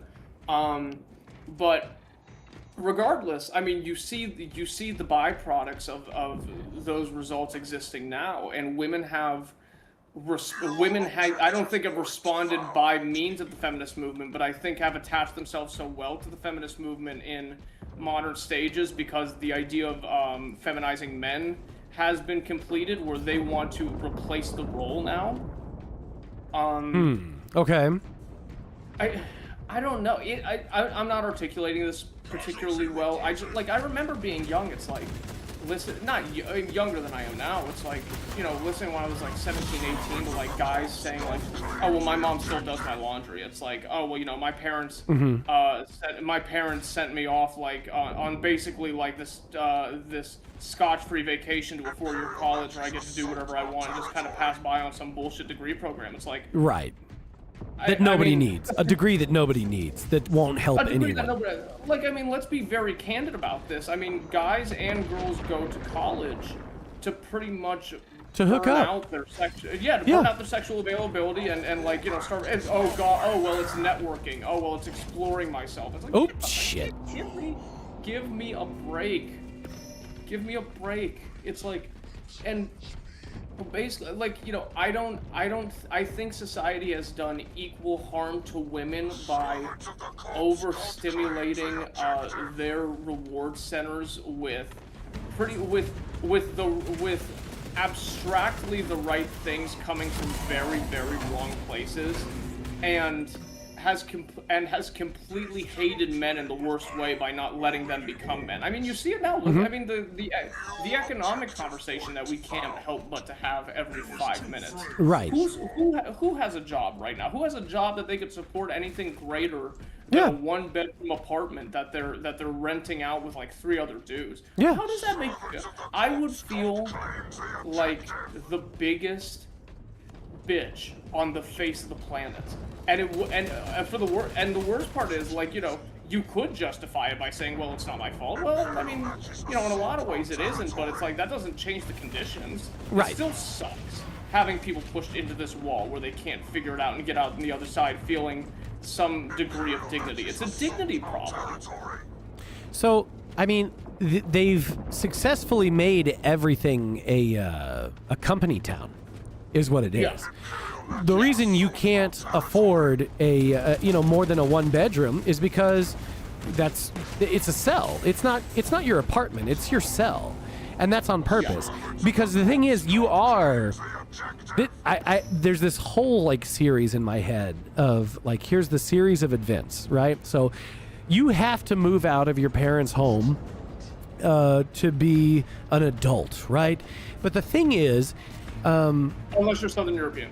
Oh, sure. Right. Yeah. Exactly. which none of us ever do that. Right. Because it's like the home kind of melds. We're like amoeba. We're not really like people. You know what I mean? So, well, but I think that's actually better, because whatever you're producing should still feed your family even when you're young, right? Yeah. It should be feeding back into your fucking clan, and it's not. And then, okay, but why do you need to move out when you're an adult? Well, the reason that I went to get an apartment, the day that I turned 18, I was like, I'm out, is because I had chicks to bang and I couldn't bang them at my mom's house. You know, we can't do that. That's going to be a disaster. Now, I shouldn't have been doing that, but I was. Oh boy, I was going for it. So the thing is, we just like a boy who's 13 who suddenly becomes. I destroyed the prospective future of my grandchildren. Exactly. So I can link up with the bar with the local bar 5. Yeah, exactly. Exactly. And so now, as an 18-year-old guy, I didn't have. There was nobody that I trusted and like actually gave enough of a shit about. Where had they tried to explain this, I would have even took my foot off the gas, much less tap the brakes, right? And that has an awful lot to do with the fact that, like, you know what, maybe the previous generation wasn't very respectable. Hey, you know what, maybe we do have a real problem, a real lack of heroes. You know, I've never had a hero, if that makes any sense. I've never had anything that I would have considered a role model. I never had anything that I wanted to like emulate or live up to. There's none of the things that people usually like move toward to say like, oh, you don't know, this is how you want to be. Yeah. I don't have that. I don't give a fuck at all about the things that everybody else seems to really give a fuck about. And so because of that, like, I've been making this shit up as I go the whole time, you know? And gosh, as much of a world-shattering genius as I may be, and is very capable and super charming, really attractive, all these things, but I would have, dude, I would have done so much better if there had been even one motherfucker even vaguely like me that I kind of looked up to or cared what their opinion of me was, right? Like I've never had someone whose opinion about me I possibly could have cared what it was, you know? Yeah. And because of this, I've missed out on, like, I want them to stop making me chaos while we're trying to talk about these things. I'm not chaos. Damn it. The dark gods are watching. Exactly. But I don't want the dog. They are watching, but I'm not. I'm telling them no. No, I understand that they're watching, but I'm saying no. And then it keeps fucking doing it anyway, just to fuck with me. How is it that it keeps fucking with me like that? Anyway, how do we keep getting hard point games? Yeah, exactly. It's exactly. It's the same game mode over and over. I don't know who's picking it, but somebody's picking it. No, it's a randomizer. It's not even a pick thing. It's like how. But no, I see exactly your point. It's like, and I like, look, I can't give you, let alone anybody else, shit for that, on the consideration that it's hard to conceptualize anything without an effigy of it. You know what I mean? I can't think of. I mean, like, look what Christ had to do to us. I mean, like, you know, like, you start to ask yourself, well, why didn't he just, like, show up and just, like, I don't know, just, like, die for our sins on the first week he got here? It's like, I mean, he had to show us what the ideal was. We had to have a baseline. Right. Well, because the rest of the story is important. Otherwise, the end doesn't make any fucking sense, you know? Yeah, exactly. And so, I mean... I don't know how to fix this, man. I think there's going to be a massive societal restructuring. I will say this much. I am super hopeful for the future. It's going it's going to get bloody. Yeah. But at the very least, there's enough people realizing what the past century has really been.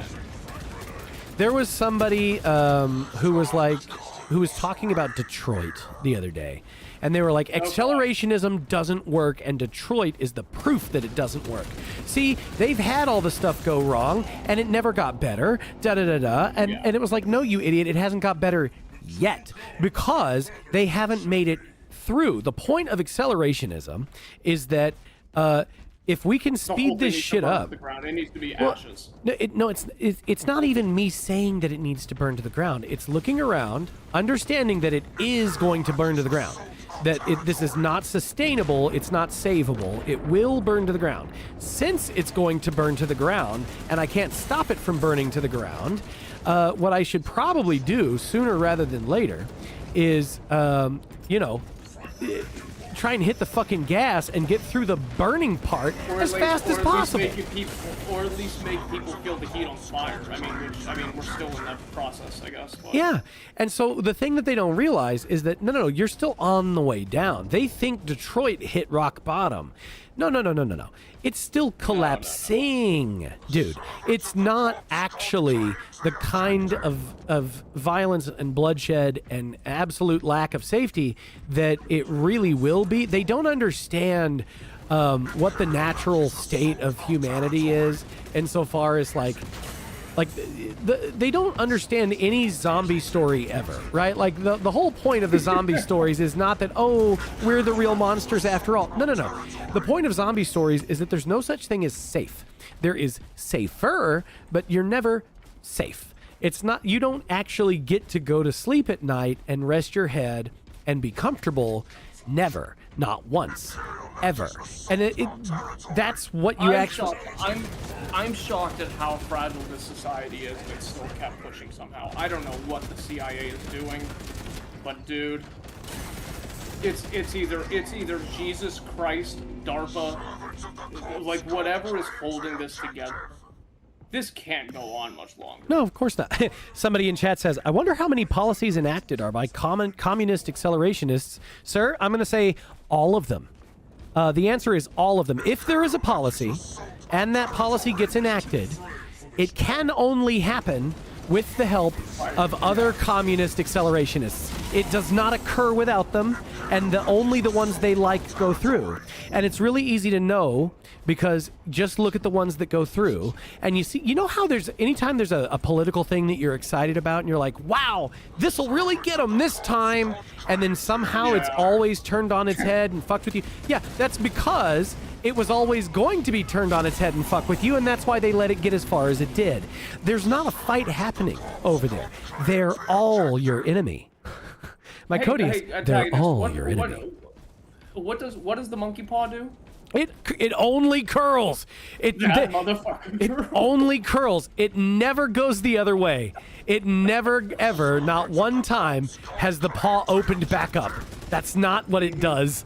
And genies only give you the wishes they can fuck you on. They will fuck you. Whatever the deal is you make, Satan takes your soul. That's the gag. You fucking gave it to him like a retard. Again. Stop doing that. Stop giving Satan your soul. You only get one of them. He only gets as many as you give him. Stop doing that. I will say I am going to do a little homework for the next episode because the one thing I don't know about is the theology behind genies, and I want to look more into it. Oh, yeah, just and you know what? I don't know if there's a solid, like, real theology of it. I know the archetype through fiction, and I know... The idea of like, okay, you have imprisoned this wild force and you're using it to grant your wishes, and somehow it always fucks you. That is the total knowledge that I have regarding genies. And, it's meant to be like, hey, be careful what you wish for because you don't even know the words that are coming out of your mouth.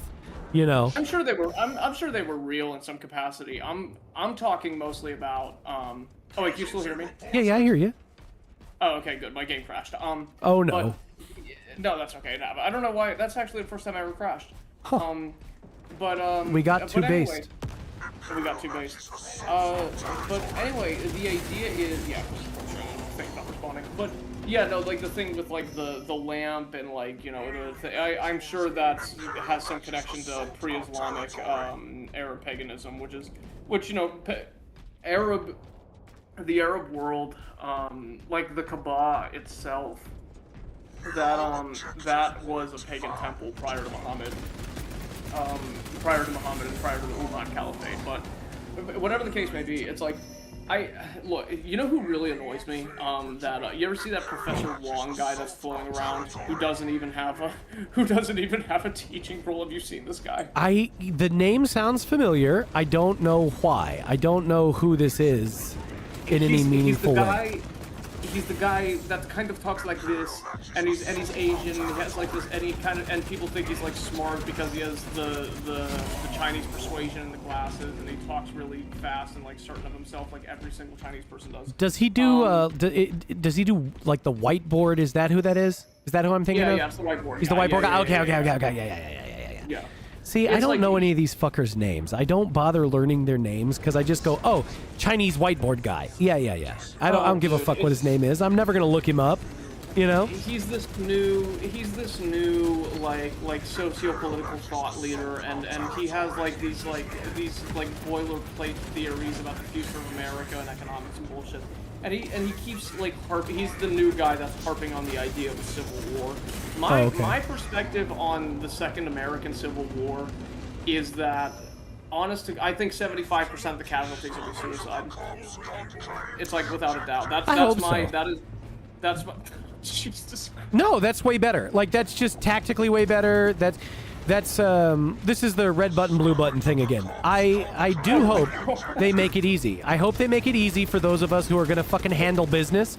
Please, no, go ahead, stupid. Hit the blue button. You know, the rest of us have things to do, so I guess go ahead and hit your stupid blue button, okay? And we'll get to work. You know, and if they want to fucking... Listen, I'm going to need rations. I don't need them eating up my fucking It's not like we're going to have a bunch of fucking water to share with people who are going to off themselves. Please, in the first 10 days, if you're just out there... See, then here's what I love. None of my guys, none of the people who are listening to this are going to be one of them. So... No. But they might accidentally share it to someone who's not in chat, who's a fucking blue button pusher, and they're gonna goddamn do it.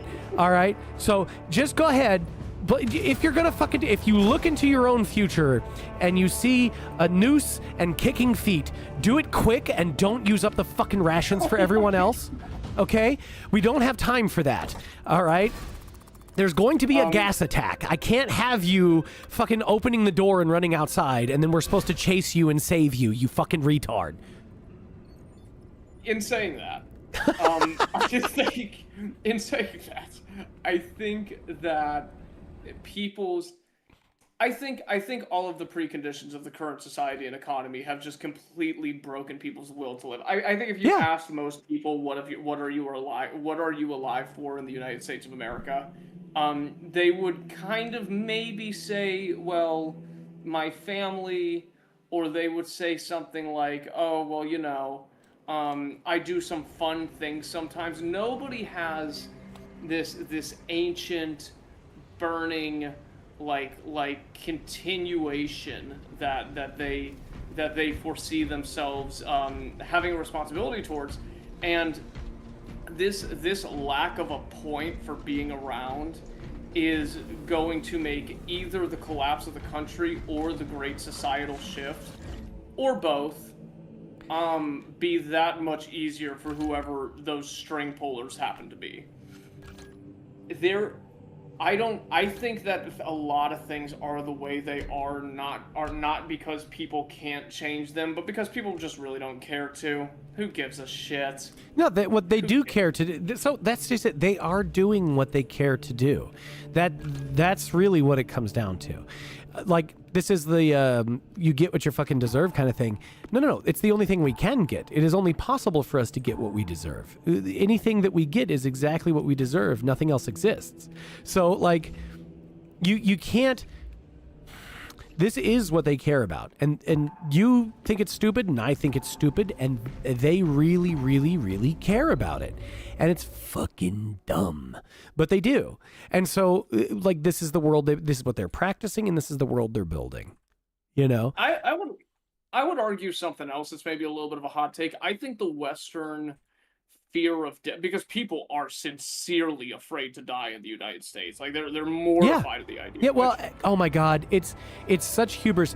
Their fear of death, I think, is centered on the concept that somehow there is a way out of it that's not dying, right? Like it's Faustian for sure. I think that's a huge part of it. Sure. They think if they get the right health care, they think if they take the right pills, if they didn't go live to long yoga enough class. to upload their brain into the computer. Right. Yeah. Oh my fucking God. The upload your brain Yeah. bullshit. Listen, okay, if they get a non-destructive upload your brain, I might do it just because, no, I'm going to need a fucking army of me.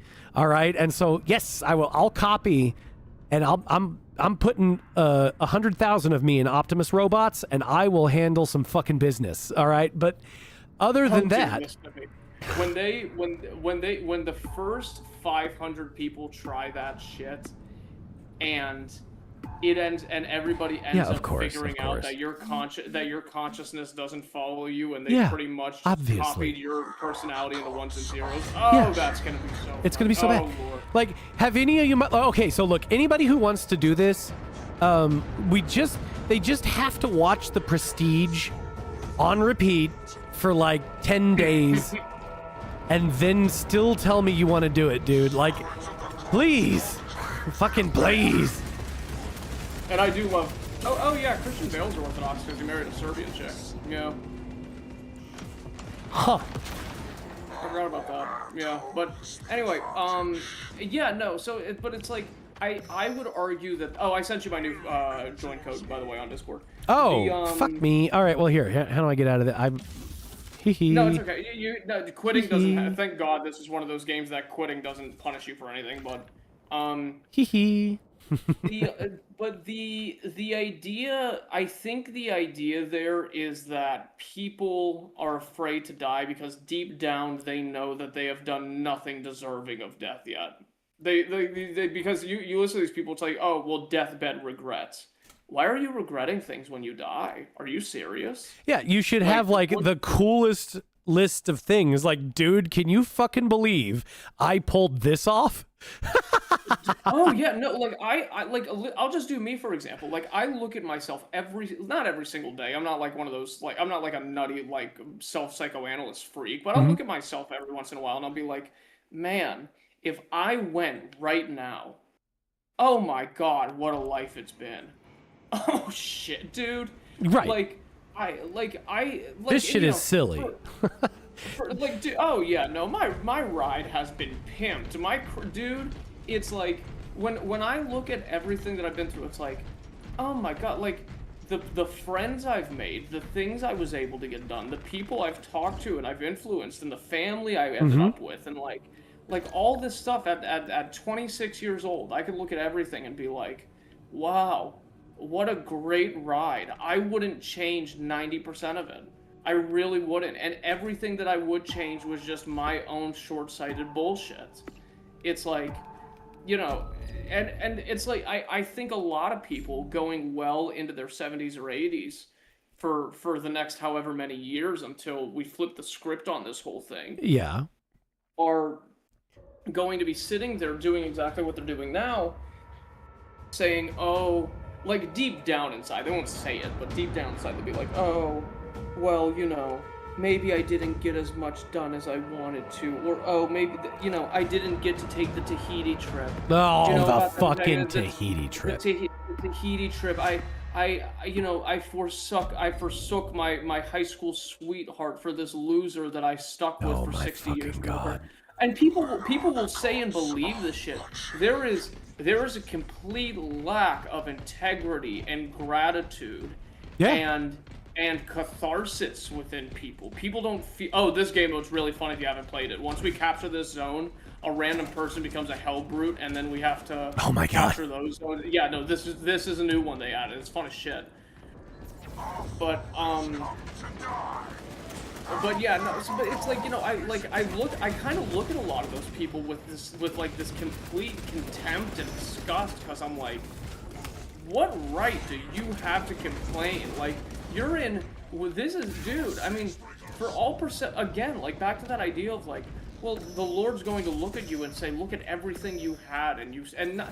Like, not even are we going to be able to... Oh, wait, I'm responding as the hell brute. Here we go. All right, your job is to make sure I don't die while we capture these infection zones. Okay. Where the fuck are you? Yeah, good. Oh, I'm hunkering my big ass down the steps right now. Okay. But anyway, yeah, like, this idea that, like, I think a lot of people just hate their lives. Yeah. Not because there's anything particularly wrong with them, but it's like they hate the life they made. They hate what they did is the thing. Like,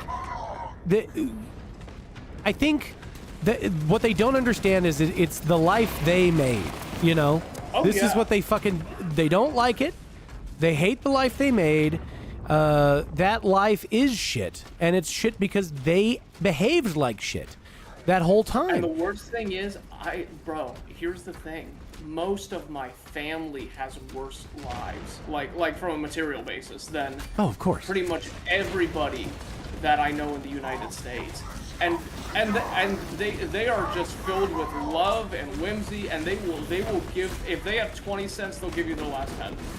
And it just doesn't exist in the United States. It's like we've talked about a lot over the past like 4 or 5 episodes we've done, but like I could culminate so much of it up into it's the tech, it's the society, it's the sex, it's all these things that have turned humanity into these irredeemable breeds. It's the non-stop entitlement. They're all temporarily embarrassed princes, you know. They're all little princes and yeah. I forget whose quote that is, but it was, you know, Americans act like temporarily embarrassed millionaires. That's what it was. Where like, oh, you know, I can be king of the fucking world. I'm an American, and like, okay, that's good, but they're all suffering from the same fucking thing that like, the like fourth prince of a kingdom behaves like, you know, where like, no, you are not inheriting the throne like you could, you might, you know, if your brothers are all dead, then yeah, sure, it's you, but it's still like they act like, they act like a spoiled little prince who didn't earn what they have because they didn't, and they don't know how to maintain it because they don't. And like, this is of course what happens when you do that. And there are our kingdom, our, you know, as these little princelings, our kingdom is that our empire, the American empire, is actually very necessary for a lot of people. There's going to be just like, you know, when we shut down for COVID, those 15 days to flatten the curve killed about 130 million people worldwide. That was very dangerous for everybody because American opulence is what they actually live on. Yeah. And across the planet, just that little interruption in production cascaded into, you know, these children that weren't going to starve to death before, but they will now, because they're all, every now and again I have to post that like, you're all somebody's little fucking teacup dog. Do you know that? Like, you're this little deformed, shitty, can't breathe on its own dog, and the whole just punched in face pit bull. Yeah, and they're living off of their betters in a serious way because there are people who are better than other people who are actually making things and doing things, and then like this fucking thing drives me bananas. Just knowing my taxes. Just the taxes I pay for about 4 fucking people who are on welfare and do nothing with their life. Yep. All right? And I hate that. I really hate that. Like, please spend mine on missiles instead, okay? Just, that's all. Like, stop. No food stamps with mine. Don't put hospitals. Just missiles. Just missiles and bombs. Just missiles. All right, because it's less destructive, okay? It's less destructive to make explosives and kill children in foreign countries than it is for these motherfuckers to keep feeding these leeches And they do. They feed the leeches who destroy every system that real people need. I posted the other day that the real way to fix the welfare system is for all of us to apply. Okay? The real way to fix it is that we all just bury it. Okay? Because I know, even though my taxes will, do pay for like 4 fucking households of other just little leeches to live, I also know that there's a program somewhere that I could apply for and get it. My wife could apply for some shit and get it. And, we can take that number down a little bit. And if we do, the important part is that somebody else doesn't get that money. The important part is not that I do get it or that I get my refund back or that any of that. The important part is that the other person who was going to take advantage of it, whoever Catholic Charities was going to find a way to give that money to, doesn't get it because it's gone. Because it's gone. While they're importing illegal immigrant bishops, like the recent one they just did. Exactly. Dude, I have in previous years I had done work with Catholic Charities on some stuff, and I am so angry about it now. Because it's like, oh, well, like, I wasn't, like, on your side necessarily, but, like, I figured at the very least, we're getting some good work done or whatever. No, there's no good work that's getting done. It is actively work against me. Blex Forge, good afternoon. Please understand, sir, I am streaming on really, really uptight platforms who do not necessarily like something. Please mind your manners more than you might expect, and it's not because I have a problem. It's because I would like to build more shit before I get banned, please. All right? So help me out here, Mr. Forge. Let's not misbehave too wildly, okay? Chat's on screen everywhere. But yeah, no, I have like this particular, I take particular issue with, oh my god, that Hellbrute just fell out of Yow! Oh no! Oh, that boy is hungry. We have kill him too on the board, but there we go, we got him. Yeah, we get like 2 points every time we kill one of them. Lightning. But yeah, no, look, do I want mass death? Obviously not, but tell me what happens to a baby bird that the mother just arbitrarily decides to not drop out of the nest to teach it how to fly. Yeah. And then introduce that to a quarter of the population of the United States and extend it out about 80 years. Right.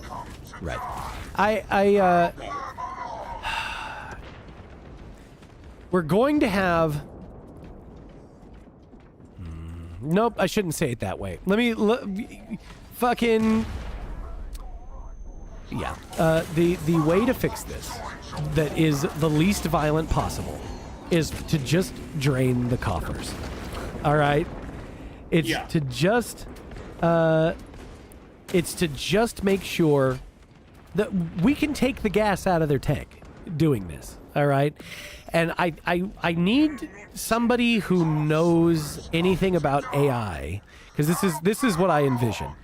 An AI that automatically signs up for the program? An AI that will pester you into getting your free money.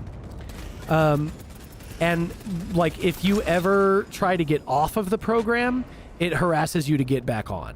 Right? Like, no, I need you getting the fucking money out of the system. I need it out of the system, and the only way it will get out is if we take it out. And there are still more of us than there are of them in certain places. And so if we use that, we can get pretty far. And it weakens the enemy in, like, some of the best ways. Okay? It gets the job done, and, it gets the job done and doesn't get on the news. And I think that is the way to go. In the same way that, like, when all the H-1B stuff got widely noticed, and Flesh did a video about it, where he was talking about the perms thing. Yeah. Oh, God, you should have heard my episode with him when we were talking about Tim Walz. Jesus. I did. I thought I had. I'll have to go back and listen again. I don't remember now. But, so, the perms thing with H-1Bs is that, like, hey, you know, for them to get the H-1B visa for these people, they have to post the job somewhere that an American could get it. And then they have to say, oh, no American would take it, hee hee. And so they post them in like yeah. And then he had like a different, and then Flesh talked about the site that you can look up that like exactly. Yeah, I remember that. Exactly. So what you do is you make an AI that handles that. Okay, you make an AI that actually like finds these job listings, okay, and then puts them in front of Americans, right? And then lo and behold, that American will actually apply for it, and then those applications have to be like seriously considered before they can try for another H-1B shitter, right? So that's how you solve that, and then Ranjpeet has to fucking go home. Ranjpeet can't stay. His visa expired. He has to leave, and that's that, you know? So we can stop pretending that, oh, you know, these people come and there's just no qualified Americans and Americans won't do these jobs and all these other obvious lies, okay, where... I mean, the difference between an American and a not... I understand myself as inherently not an American. I don't refuse to identify as one for the sake of like malice at all. I am the biggest patriot in the world. When people talk smack about America here in Greece, I'm like, dude, better you not. Have no idea. Better mind your manners.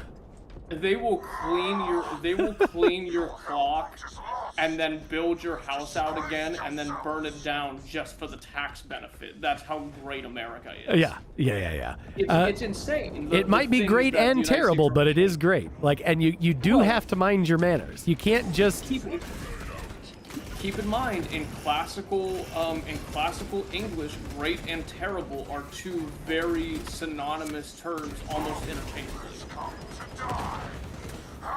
So, you know what I mean? Like there, like the idea of the sheer, like whatever America is, its power, its raw, like will of existence and influence is unbelievable. Yeah. It's and that's why I'm so proud of it. There's never been an empire like it. And there's a lot of people that get to be a part of it, but like I think it's super damaging that we look at conceptually the idea of an American and say, well, the difference between one and one who is not is a matter of a piece of paper now. It's like, well, sure about that? You sure you want that? Look what it's doing. Well, I'm looking forward to the third American Empire when it's all done. Whatever the second one's going to be a little bit sticky. I don't know about that. The third one, I'm betting, the third one's going to be pretty good. Well, keep in mind, America had to be a republic, like we are a republic, before it could be an empire, like we should be an empire. You know? So have faith. I think this whole thing is gonna recapitulate into something that the way out is through. That's if you're going through hell, keep going. That's the stupid line, because man, shit's bad. Guess how you make it good? You fucking hammer it, dude. You don't certainly don't stop here. You certainly don't stop where you're at and smell the roses. That's a terrible fuck idea. You don't want to hang out here. Well, people have lost in a lot of ways, like their conceptualization of what true will feels like, because it's not like that. I mean, in a lot of ways, like, it should get to the point where it's like, whenever you're really good at something, or like when a system really works, it should operate as kind of like this flow state that's monitored, and it can correct for like these unforeseen variables, but at the beginning of think about anything that you've had to do in your life. Like, you are just this effing brutal, like, force of fucking will that, like, you just, like, you gotta, like, your teeth are gritting, and, like, you feel desperate, and you feel like you're just on the edge of something not working, but you make it work. Like, that's what true, that's what it feels like to be alive. When you have, when you pull off shit that that's not supposed to work, that's the will part. Otherwise, it's. Oop. Oh. Hey! I caught a win. Holy moly! Thank God. Love. So, hey, somebody hit the turns the lights out fucking thing for me. Wait, here, hang on. I'll push the button. I'll push the button. Where is it? Where the fuck is it?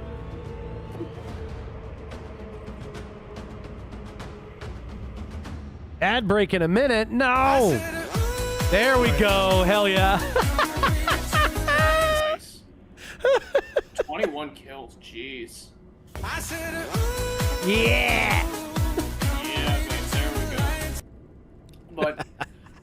But yeah, no, I think thematically It's only a game. I think so much of Why what you needs have to be happen mad? is just the people who are going to make it out of this is returning to a more human place. To be human is to be a force of will, but it's also to inherit like this kind of humility and understanding your true stature and the scope of everything, and that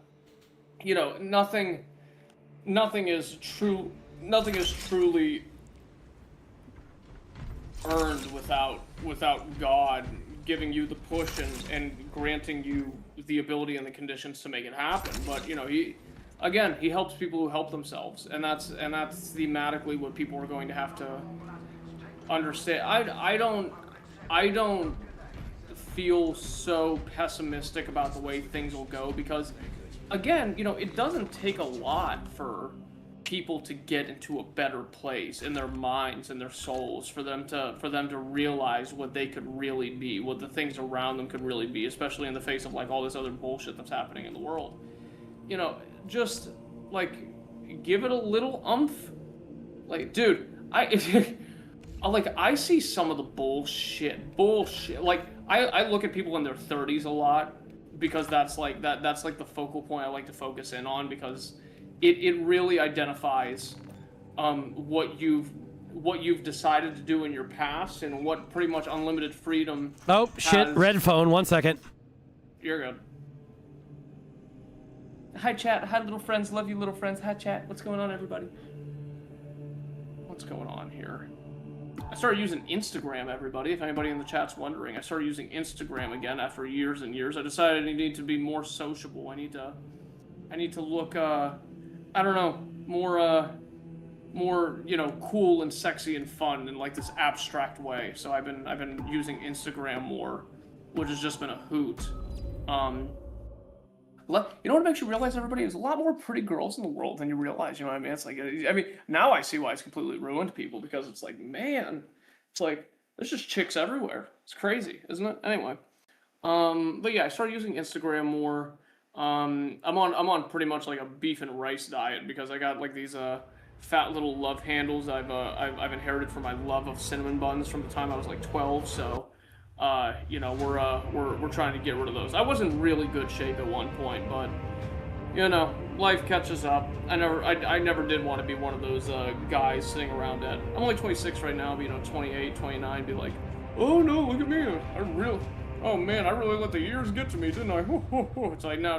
Listen to me. I wanna act like a Derek Zoolander well into 34. Down and back. Oh, we're back. I was telling your chat about recent developments in life. Just to fill in the space. I told them I started using Instagram more. I haven't used Instagram in 5 years, right? I started my... Well, like, I don't know, dude. Something happened to me with, like, my relationship with social media maybe 3 or 4 years ago where I was just like, who fucking cares what you're doing? I know you don't really care what I'm doing. Why am I using this shit? Who cares? Sure. It's like, I got like, and I don't know, like I got into that headspace, and now I'm like, and like I'm kind of in like this rediscovering the use of it, like in like a very like childish way. It's like, oh, look at this person from high school. I'm gonna text them for the first time. I'm like, yeah, no, and I'm texting people I haven't talked to in like 8 or 9 years. I'm like, hey, buddy, what's new with you? Okay. It's so nice to talk to you. It's like kind of fun, like talking to like ex-girlfriends and like people I went to like. Sure. Like, Yeah. It's really fun, and I'm like posting like stories and like little filters and shit. It's cool. It's really cool. Well, I'm glad you're enjoying it. I am identity banned from all meta things, and so I cannot use Instagram or Facebook or even Oculus stuff. I'm not allowed. Oculus products. Oh, Yeah, man. yeah. So they have sternly asked me to go away and never come back. And so, okay, that is when you were like, oh, and I'm back to. I totally forgot that Instagram is a place where you would find like real life people from your past. That did not occur to me at all when you started talking about that. Oh yeah, well, no, look, social media for the past couple years, like I've been building out the ortho chat, and I've been treating it a lot like work. Like I'll do like these like kind of like clickbaity posts, and it's like I'm arguing with people on the internet, and that's fine. Like I kind of get a kick out of it. But it's I'm like, oh my god, like people I know, like it's so weird to me after 5 years, like talking to people that I know and have grown up with and like interacted with in real life, like using the internet alongside. Because I still don't know how to use Facebook. I used it for like work stuff. You play Farmville. You play Farmville on it. Yeah, no, Facebook. Even the UI seems like so antiquated. I feel like once the boomers die off, it's just gonna get reintegrated into Instagram. That would be my decision. I guarantee it. Like, my wife does not use Facebook, and like, if someone presents her with the idea of a Facebook, she stops talking to them. Like, there's like, oh, my bad. And like, no, wait, we aren't the same people. I gotta go. Like, they're just not, no. Oh, shit. Fucking, what's it called? I don't know. Like, again, like, for all my, like, whatever shit. It's like I'm a very optimistic person, and I like I reopen my Snapchat and I'm like, oh, look at this, like we'll talk to people that like I know, and they're like we'll group chat and shit. It's like this is cool, and it's like I don't know. I feel like with stuff like that, I think the only reason social media in generality got so poisonous was because I think people got like severely addicted to it just because it was like so novelly insane of a technology. If everyone used it how I used it, people would just be fine. Yeah, sure. Oh god, I don't know if you remember this. 15 years ago, that thing that what's it called? Like where there was like those big mental health talks about like there would be like TED some Talks? chick on Insta. Yeah, TED Talks on like there was some chick that's 15 pounds skinnier than another one, and then the chick who was like 15 pounds heavier like starts like I don't know, like they develop like an anorexia disorder. There was a lot of shit when I was younger. I remember the creation of social media and like adults and organizations having to contend with that reality and shit like that, and like its effect on young people. Yeah. Well, no, because we're through the other side of it. Like we've completely destroyed. That's so dark. Yeah. Jesus. Yeah. No, we're all.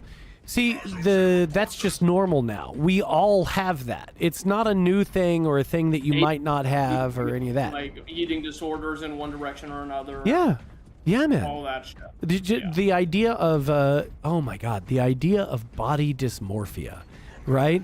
Where like, you don't... Like, I think we all do. Like, hey, are you going to the gym? All right, well, you've got some fucking dysmorphia happening.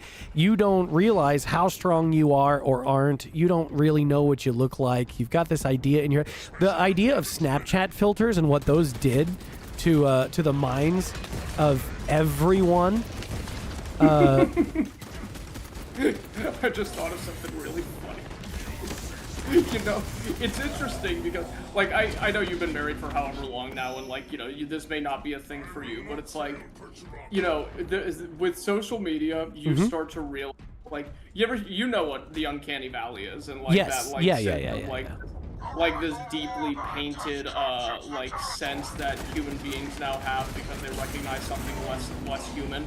There is now an entire generation of young men who can tell if a chick is a little bit on the heftier side, Oh, just yeah. by the angle they take their pictures at. Oh, yes, or sir. what face they're making. Yeah, or yeah, what, yeah, like, yeah, yeah. It's like a new genetically augmented instinct inside of the human psychology. Yeah. Because of Snapchat filters. Yeah, man, Which I think is the funniest shit ever. I can see through the fucking filter, and I can see how you'll look when you're 50. You're not fucking fooling me with any of that shit. There is no such thing as getting one over on me with it. No, I know what you are. There's none of that. There's none of that. Oop. Get the fucking guard down, shit. All right, good. Hellbrute's down. Hell yeah. You're back. Oh boy, they are mad at me. Yeah, they're pissed.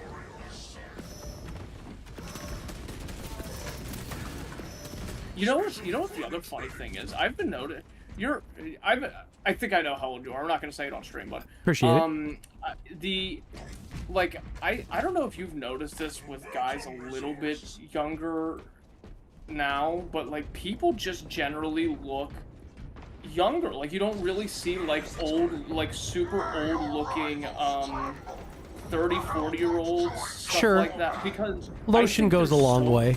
Like genuinely. I mean, and yeah, lotion goes a long way. I think a lot of it is like, I think the fluoride and the estrogen are just preventing people from like maturing at the right rate. Dude. Yeah. That shit's scary too. But like legitimately, skincare, men using skincare has thrown that way the fuck off. And I'm not particularly driven to develop the superpower of really figuring out how hot some dude is. You know? Yeah. So yeah. I'm not that interested. So, you know, there's not really... The looks maxing thing has been, I think, the final result of... I think that's the end point of everything we've been talking about with the social media dysmorphia problem. Like guys... I don't know, like a lot of people are calling it like women need to lower their standard. Whatever. It's just like, I just think, like, there's a much easier answer to all this. I think people just eat like shit. And there is everybody's that. gross when people eat like shit. Yeah. I was just telling Chad while you were gone. You know what fila is? You know what that is? No, but go for it. It's a very universally Balkan food. Basically, we get grape leaves, and we get grape leaves, and we get minced meat and rice, and we wrap that in the grape leaves. And it comes out really good depending on what you use, but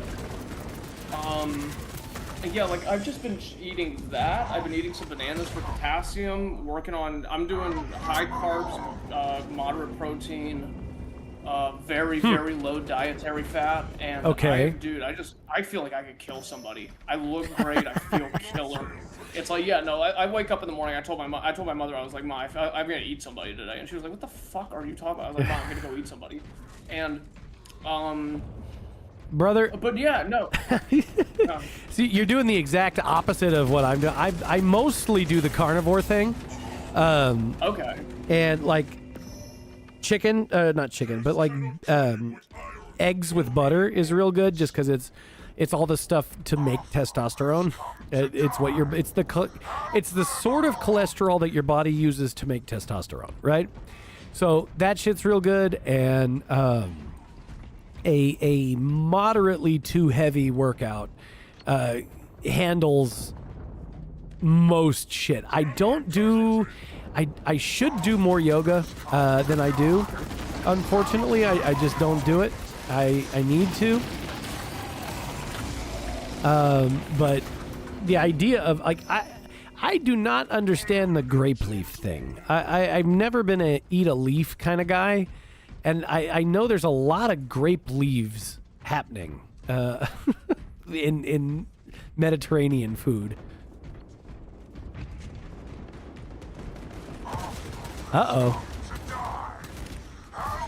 Uh-oh, did we lose him? We may have lost him. Chad. We might have lost Ortho Chad.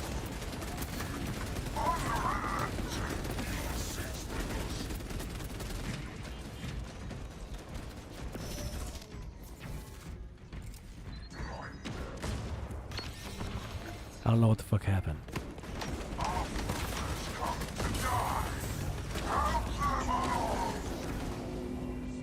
Hang on. Let me take a look at the call. Did it explode? No, it says we're still in the call. What the fuck is this?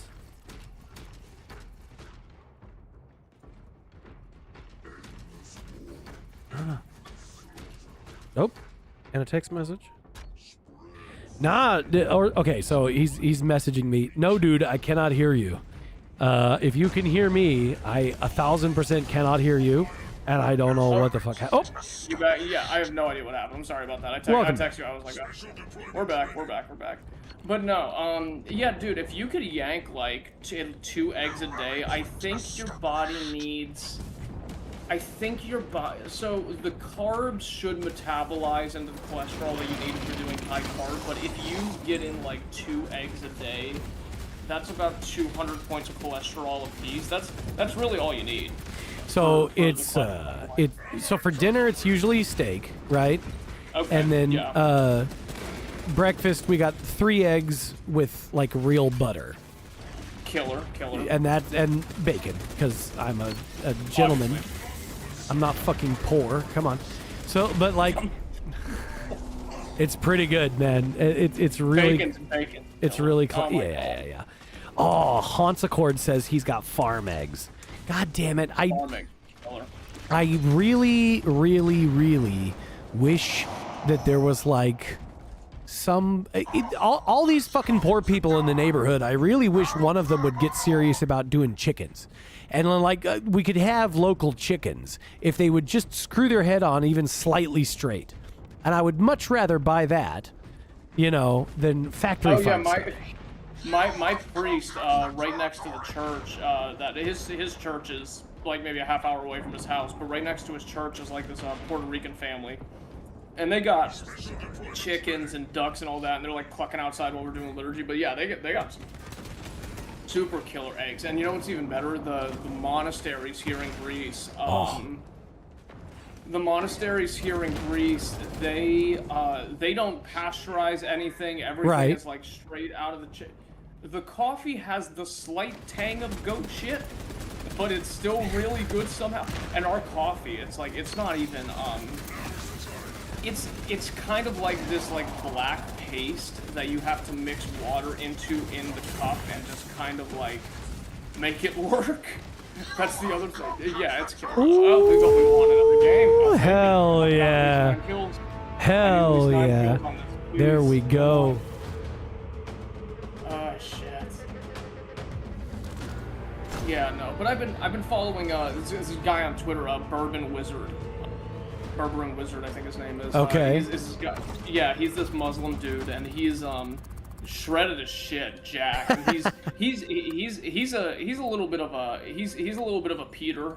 He's on the Ray Pete thing, and he talks a lot about like he talks about the Randall cycle. He talks about like how important the metabolization of carbs is, and like what actually converts into fat. And like in a normal case, like in the winter, I emphasize the hell out of it. I'm like, full fat milk. I am eating like 4 Greek yogurts every couple hours. I am like shoving eggs down my throat constantly, because a full dietary fat diet with workout will make you that your brain will thank you for it.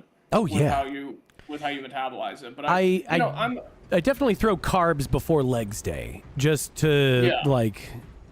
I gotta zing that. You can't. Yeah. It's like asking for injury otherwise. Let me drop 900 pounds on my head because I got a little bit funny feeling. Oh Jesus! But for me, it's like I'm at that point in my life where it's like, listen, I'm young, like 26 to 30. It's like I want to be able to act like Derek Zoolander everywhere I go. That's about my philosophy right now, and I want to look thin and pretty and just run around the beach Baywatch style for the next couple of years before I have to lock down with my milkmaid bride and my goat farm inheritance. So that's, hey man, milkmaid bride sounds fucking fantastic. Yeah. I dig that right there. That's probably a good move generally. No, yeah. Oh, dude, and that's the other thing. Back to what we were talking about like an hour ago. It's like, girls in America are like vicious animals, dude. They are like, they're just mean. They're mean. And they are. Guys, but like, here's the thing.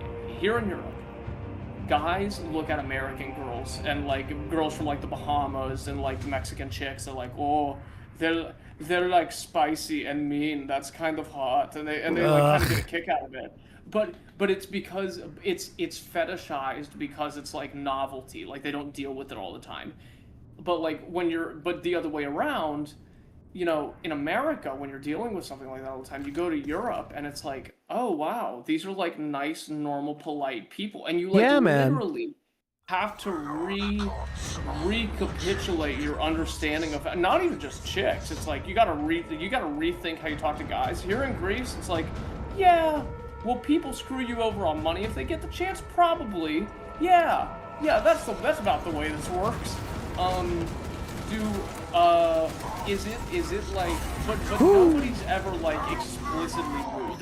There isn't Karenism here. Okay. There isn't like loud, yelly, performative arguments in the middle of everything. Well, now, yeah, you know why not? Really funny, there's a particular ingredient that you lack to do that, and it is a certain bit of farm material that I think is not there. The whole reason the Karen thing happened is because like white women doing that is aping a different demographic that was doing the fuck out of that very successfully for like 30 years, and without that there, that shit doesn't fly everywhere else, and so of course there's no Karening. What good would it do to actually harass customer service there?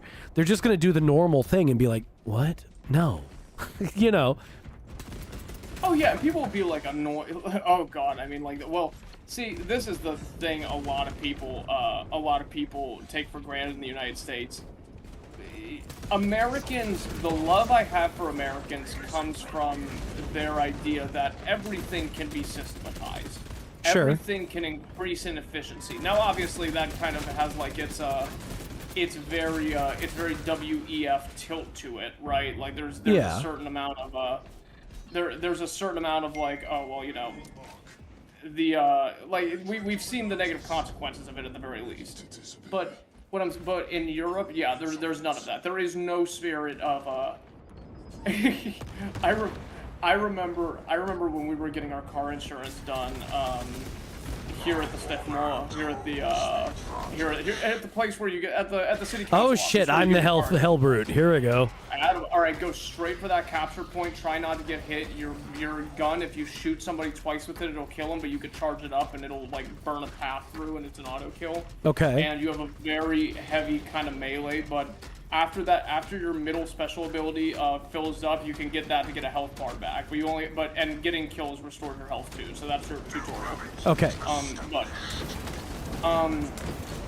But yeah, no. But it's like what happened was we were going to get the car insurance taken care of, and fucking my mother goes into the office and there's like a piece of paper for the cars that she had to get, and it was like this thing where it was like this bullshit where what the fuck? Where's my melee? It's like it's just a really long, heavy one. There you go. But it was like this thing where she had to fucking the guy stamped the one piece of paperwork. Yeah. And then she was like, oh, and then he was like, oh, I got to talk to the other officer to stamp the other piece. And he literally takes the paper, goes upstairs with them, sits at a different desk, and stamps it. And they were just like, well, why couldn't you just stamp it while you were downstairs? So she was like, his response was, oh, but I stamped it.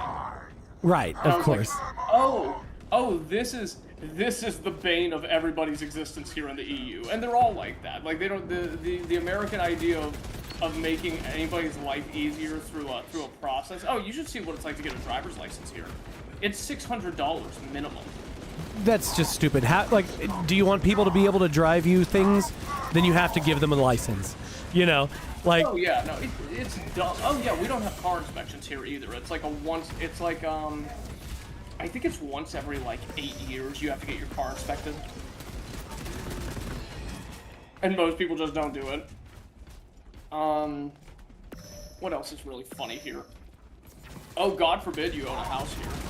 If you want to change your house, the city council, this is more of a Greek thing than it is a Europe thing, but the city council has to pre-approve the building plans, and if something was meant to be a kitchen we call the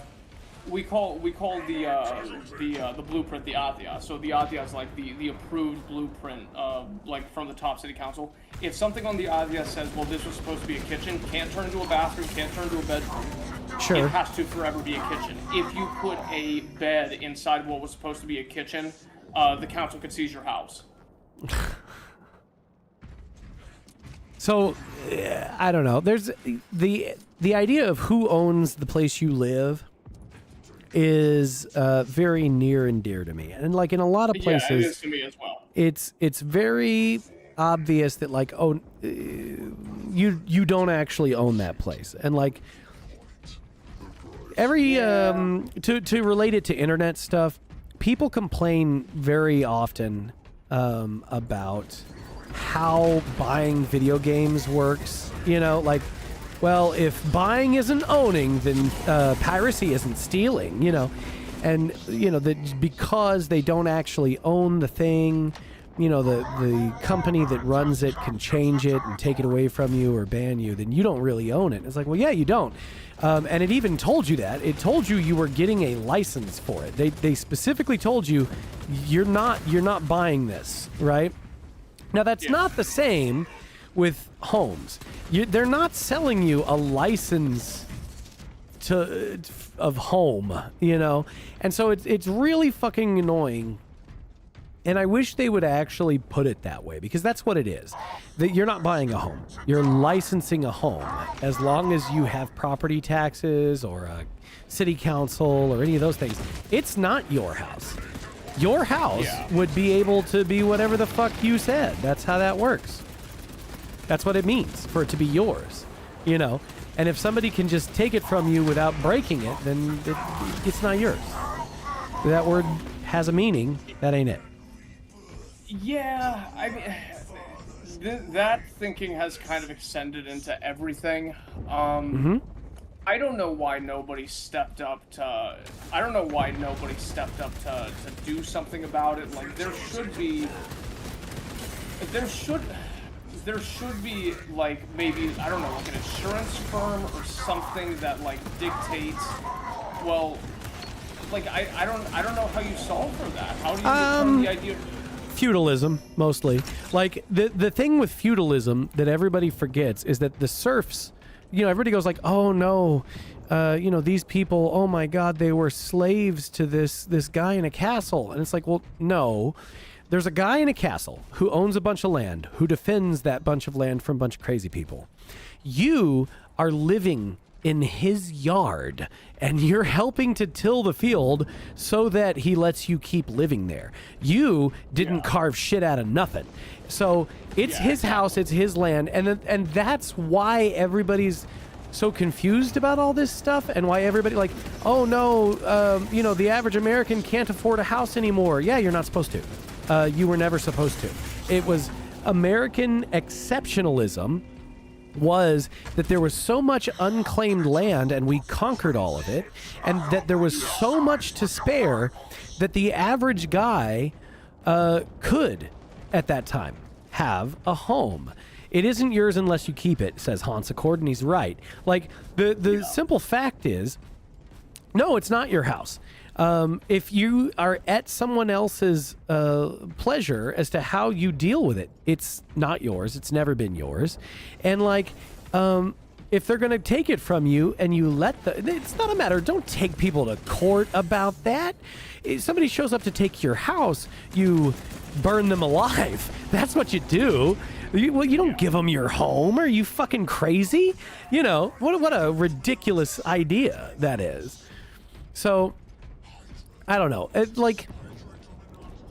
we've all been over socialized we in a have really let big too way. much happen to us. Exactly. Is Exactly. like the overarching theme. Like then, and it's scary because it's like I usually like being the annoying person with answers to certain things, but it's like I don't know how to get out of half of this shit.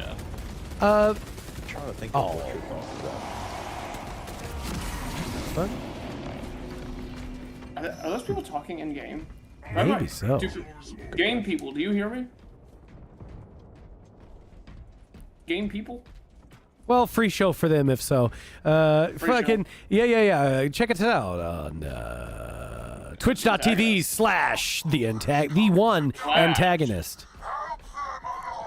The antagonist, baby. Yeah. The only place you get theology and farm eggs. Fuck yeah. Talking about. Yeah, and it's, well, you know what though? It is actually one discussion. You know? Somehow. I've always had that problem, like tangenting points. It's like I was never a good professional orator. I used to loathe having to give speeches, sermons, whatever it is. It's like I could write something cohesively, but for me to stay focused on a topic, fuck no, I can't pull it. I really dig that. I like surfing the conversation. I have been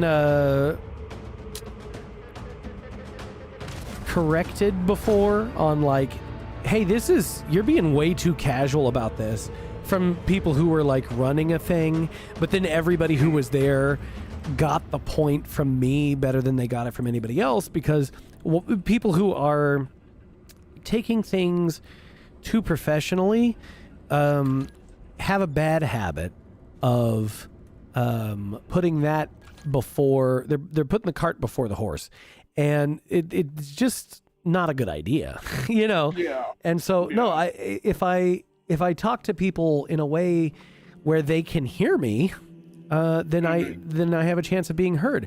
If I structure my speech and stick to one point and hammer it into the ground, then great. But then what? You know, I mean, like, if you actually say things properly, it's not that one thing takes an hour to explain. One thing takes 2 sentences to explain if you know what the fuck you're talking about. It's just that the greater point can't just be spoken. I have to make 12 different seemingly unconnected points, and the real point is how they come together. That's where the real point is. So, like, I need all those extra steps to build that for someone, you know? Yeah, I know exactly what you mean. I don't know, I've just been... What? I don't know, man. I don't know. I don't know, man. I haven't been, this is like the most intellectually stimulating part of my week, because I'm usually just, I'm like usually covered in concrete or okay. Hell yeah. It's just, this is, again, did I tell you, have you watched Money Pit yet? I think I told you to go watch Money Pit. You know what, dude? I didn't watch anything, man. I'm trying to find out where to find another like 30 hours a week, because so this was launch week for the Patreon, right? Right. And it's going well. And so that's a big deal. But then I'd had like a bunch of rescheduling going on with Gladiodrome, just because Rusty had been out of the country, and okay, fine. And then I had stuff with you, and then I had stuff with my regular stream schedule that I'm trying to do all this stuff in a regular way, where like guys who want to come and watch the stream know when to expect me, kind of a deal. Right. And that's great. I haven't made that easy. I'm sorry. Oh, no. You've been beautiful and wonderful, and I think actually this is better. I just looked at the number of viewers, and we were like at 25 concurrent viewers across different stuff, and that's actually like the highest register that it's been. So like that's, and I know we get a bunch of views on Twitter, but those are really hard to chase down. Like where, like what kind of view? I don't know. I gotta figure. But anyway, the point is, I did not do any I like sit down to read or watch anything or none of that. And I unfortunately the whole Gladiodrome thing does it flourishes when I doom scroll Twitter too much, which is just such a fucking all-encompassing thing. And then on top of that, like my boring guy job is probably like 70 hours a week of what I've got to do. So like I am running out of like ooh, this guy's like really good at not dying. Okay. I'm running out of hours in the day, and like I don't feel tired about it. It's just that I look up and I go, oh fuck, it's midnight. All right, well I'm gonna go catch 3.5 hours of sleep, and then I got work to do, and then I gotta do this and da da da. And it's I'm wondering. It seems like the kind of thing that's going to get away from me, but it hasn't. And so like because I'm having a great time, and I believe I may be energized by the righteousness of my cause, as it turns out. I mean, well, that's kind of funny. I mean, thinking about it, it's like, I've been. It's weird because I feel like we're in a place in our country where it's like there are more ways to make money than ever before. And yeah. No, but you have to figure it out because somebody's going to jump on it like quickly. You know what I mean? It's like there's always something to. I don't know. I've been seeing a lot of guys. I mean, I want to see what happens again to the economy after these AI models start recapitulating how jobs are done. I saw this college speech. It was right before we got on TikTok. I saw this like the dean of the school or whatever saying, oh yeah, AI is the next industrial revolution, and everybody in the room booed, and she was like, oh, looks like I struck a chord. It's like, yes, everybody's gonna get their jobs taken again, just like the industrial revolution. Yeah, exactly. Yeah, what happens next will be totally different. Nobody in this room has any idea what it is. It's gonna upset everything.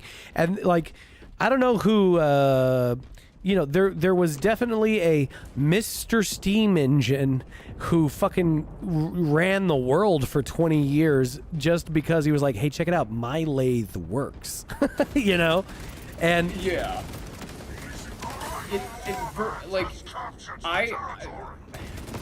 I think it may be a possibility eventually that we enter into this strange it's like techno communism that Musk and everybody is thinking we're going to go into, where everybody just is living off of like government cash, and like they have these pre-approved subscriptions or whatever. It's going to be like hell. Yeah. Make no mistake. It's all self. It's a prison. It's a prison. All of that stuff that they provide, when they talk about universal basic income, it's just prison. You have it when you are in prison. You have your food is paid for. You get your 3 hots on a cot forever, and you can't go anywhere. It's a fucking prison, and that's really what it. And I don't mean like, oh, could you go and do that Tahiti trip? Sure, you can. The Tahiti trip. But you know what? Episode Tahiti trip. Yeah, right. You could go do that Tahiti trip, and it will mean nothing. Nothing. It's not that you fought to get there. It's not that it was a fucking none of that shit. None of that shit. Like, I don't know.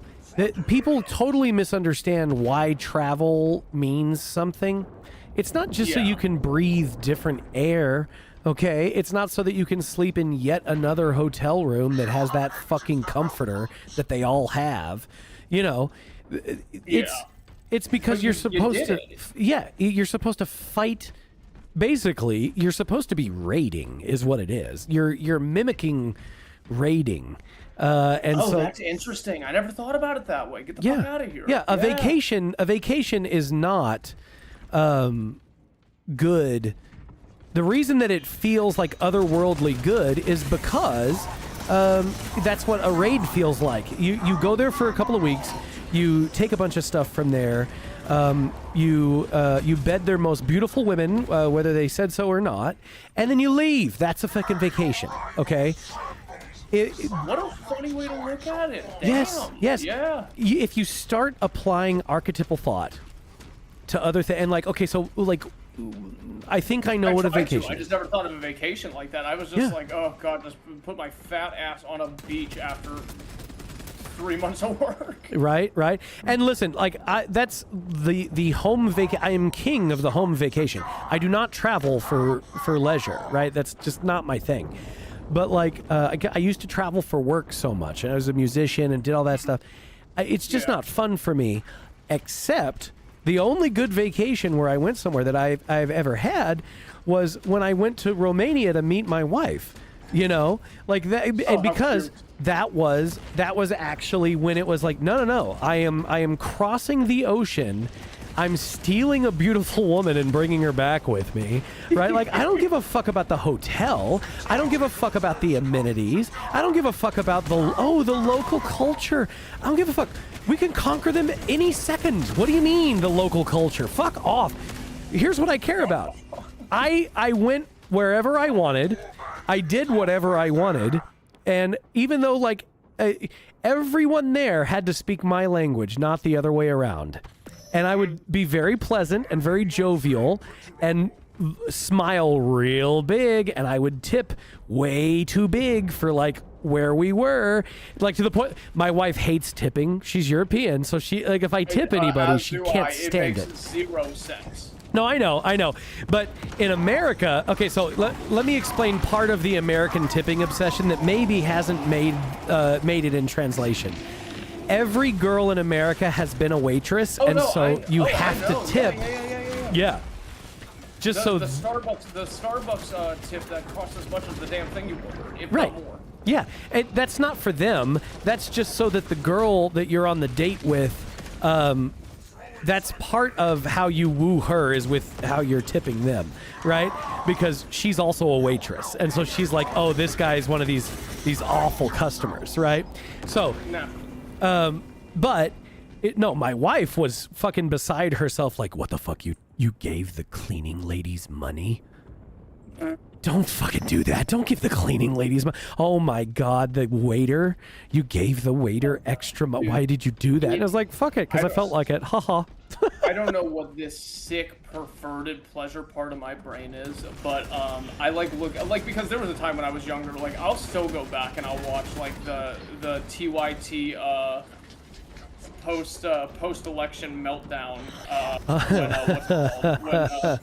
when Trump got elected. Yes. That still gives me a little bit of a tickle. But no, I also like looking up like these ginger shit-lib guys who are like pushing 32, and you could tell they haven't had protein in the past 5 years.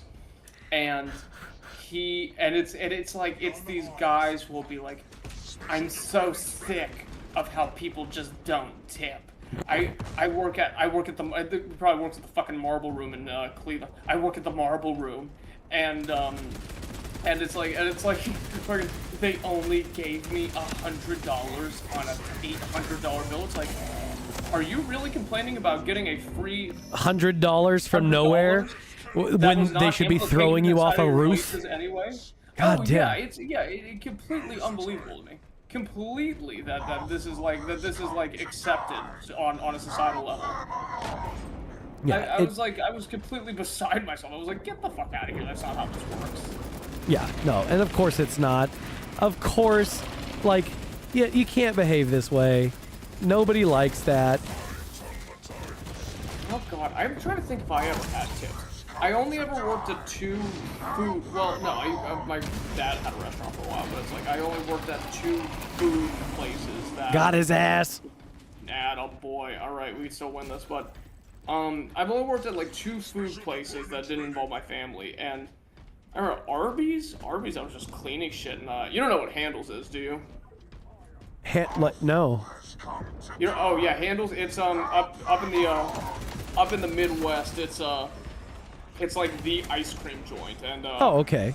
You know, yeah, you go like Pennsylvania, Ohio, like, you know, you'll see you'll see handles everywhere, and basically, it's really good. It's this very creamy, very milk rich. Oh, I'm the Hellbrute here. Let's go. Attaboy. All right, straight to that objective. I'm going. If we could get one objective, we're in the bag, or two. I think it's one or two. But, Oh, and if they kill me, they win. Shit. Yeah, it's auto win. But no, it's like but no, I remember I was working there and I put out like one of those ice cream cups. It's like a tip jar and I wrote tips on it. My manager like gave me an earful for it. I was like, fucking, I'll get a couple pennies for the gas bill. Oh, don't be up my ass. Anyway, well, you know, I've had some fun jobs in my life. I'm one of those guys that's worked at 30 different places, and it's always been really fun. I worked at, you know what edible arrangements is? Yeah. Yeah, I worked at an edible arrangements. I think that was my favorite job. I have made far more money doing a lot of other things. That's still my favorite job to this day. Where the fuck? How do I not see these guys? Shit. Because what's it called? When you work at edible arrangements, like you know, they want you to make like the flower things with the fruit. Yeah, they want you yeah. to make the fruit bouquets. And but nobody ever tells you what happens to the fucked up fruit, right? Oh, we Okay. We did it. Attaboy. Look at you. Over time, baby. I'm only playing multiplayer because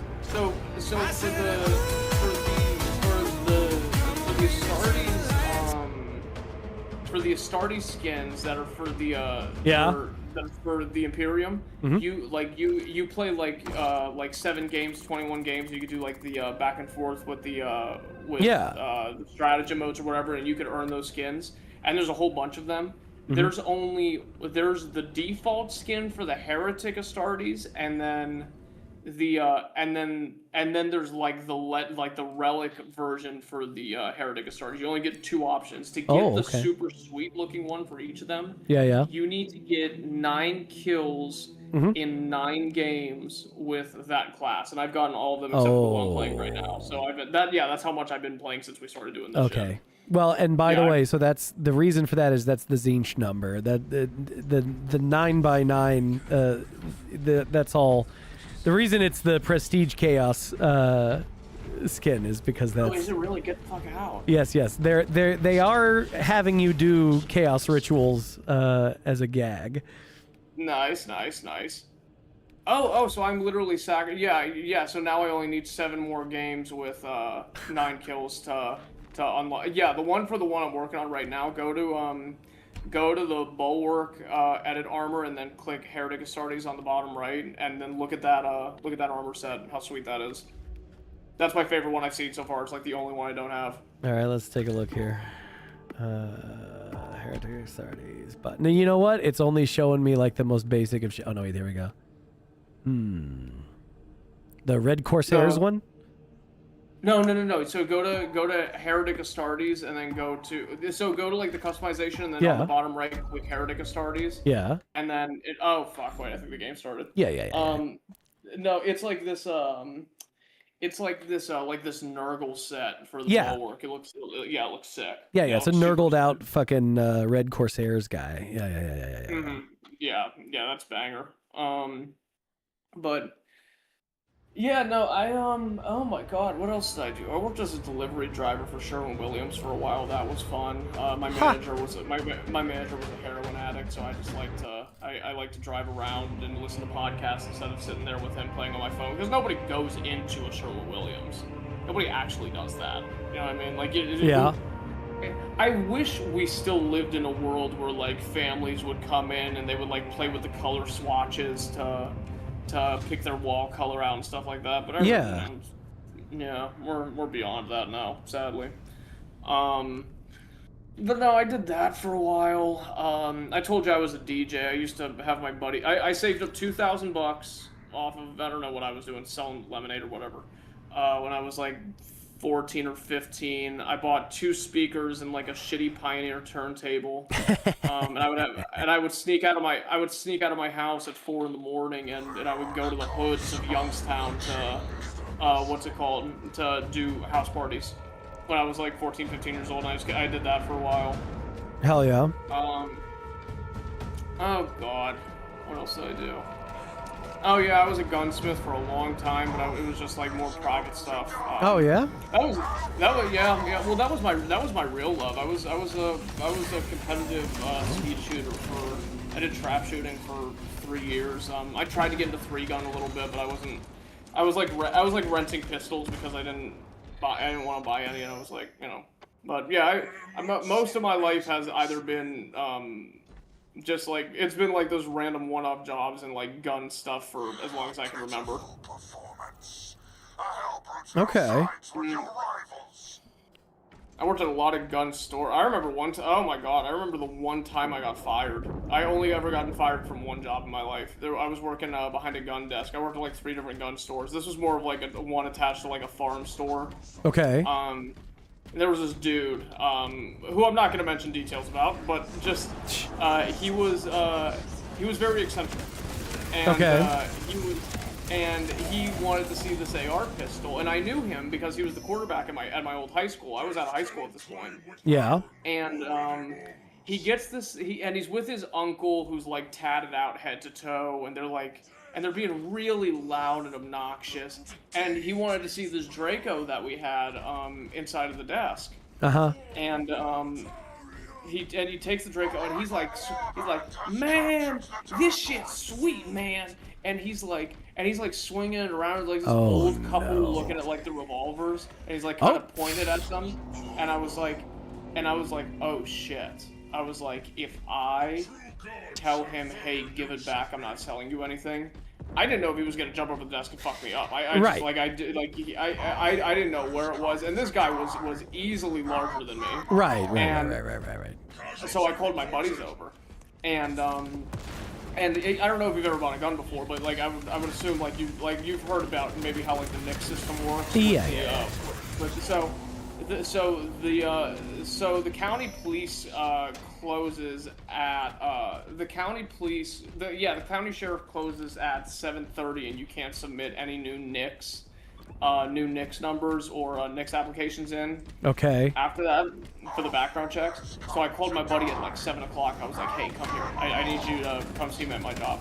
And we just sat there and we bullshitted for like an hour. And this guy was like, man, I'm trying to buy this thing, whatever. I was like, oh yeah, I'll be with you. Yeah, relax, man. I'll be with you in a minute. I'm talking to this guy. And I was basically ignoring them. 7:30 rolls around. And, and I was like, man, sorry, man. You got to come over tomorrow. You got to come in tomorrow to pick it up. And he was like, man, this is some bullshit. Man, you can't do your fucking job. Whatever. I was like, nah, I guess not. I guess I really suck, huh? Sorry, wow, that's man. really bad. I'm just poopers at this job, brother. Sorry. Oof. You know what I mean? It's like, whatever. And then they called me into the office and they fired me like the next week. I was like, I don't care. I lived. I'm here. I don't care. Yeah. But yeah, there was that one. Yeah, I've had working through retail America. I think I unintentionally kind of did it all as like this fun little experiment of sorts, and it teaches you a lot about people. It really does. It teaches you. It shows you an interesting side of humanity when you're in that world.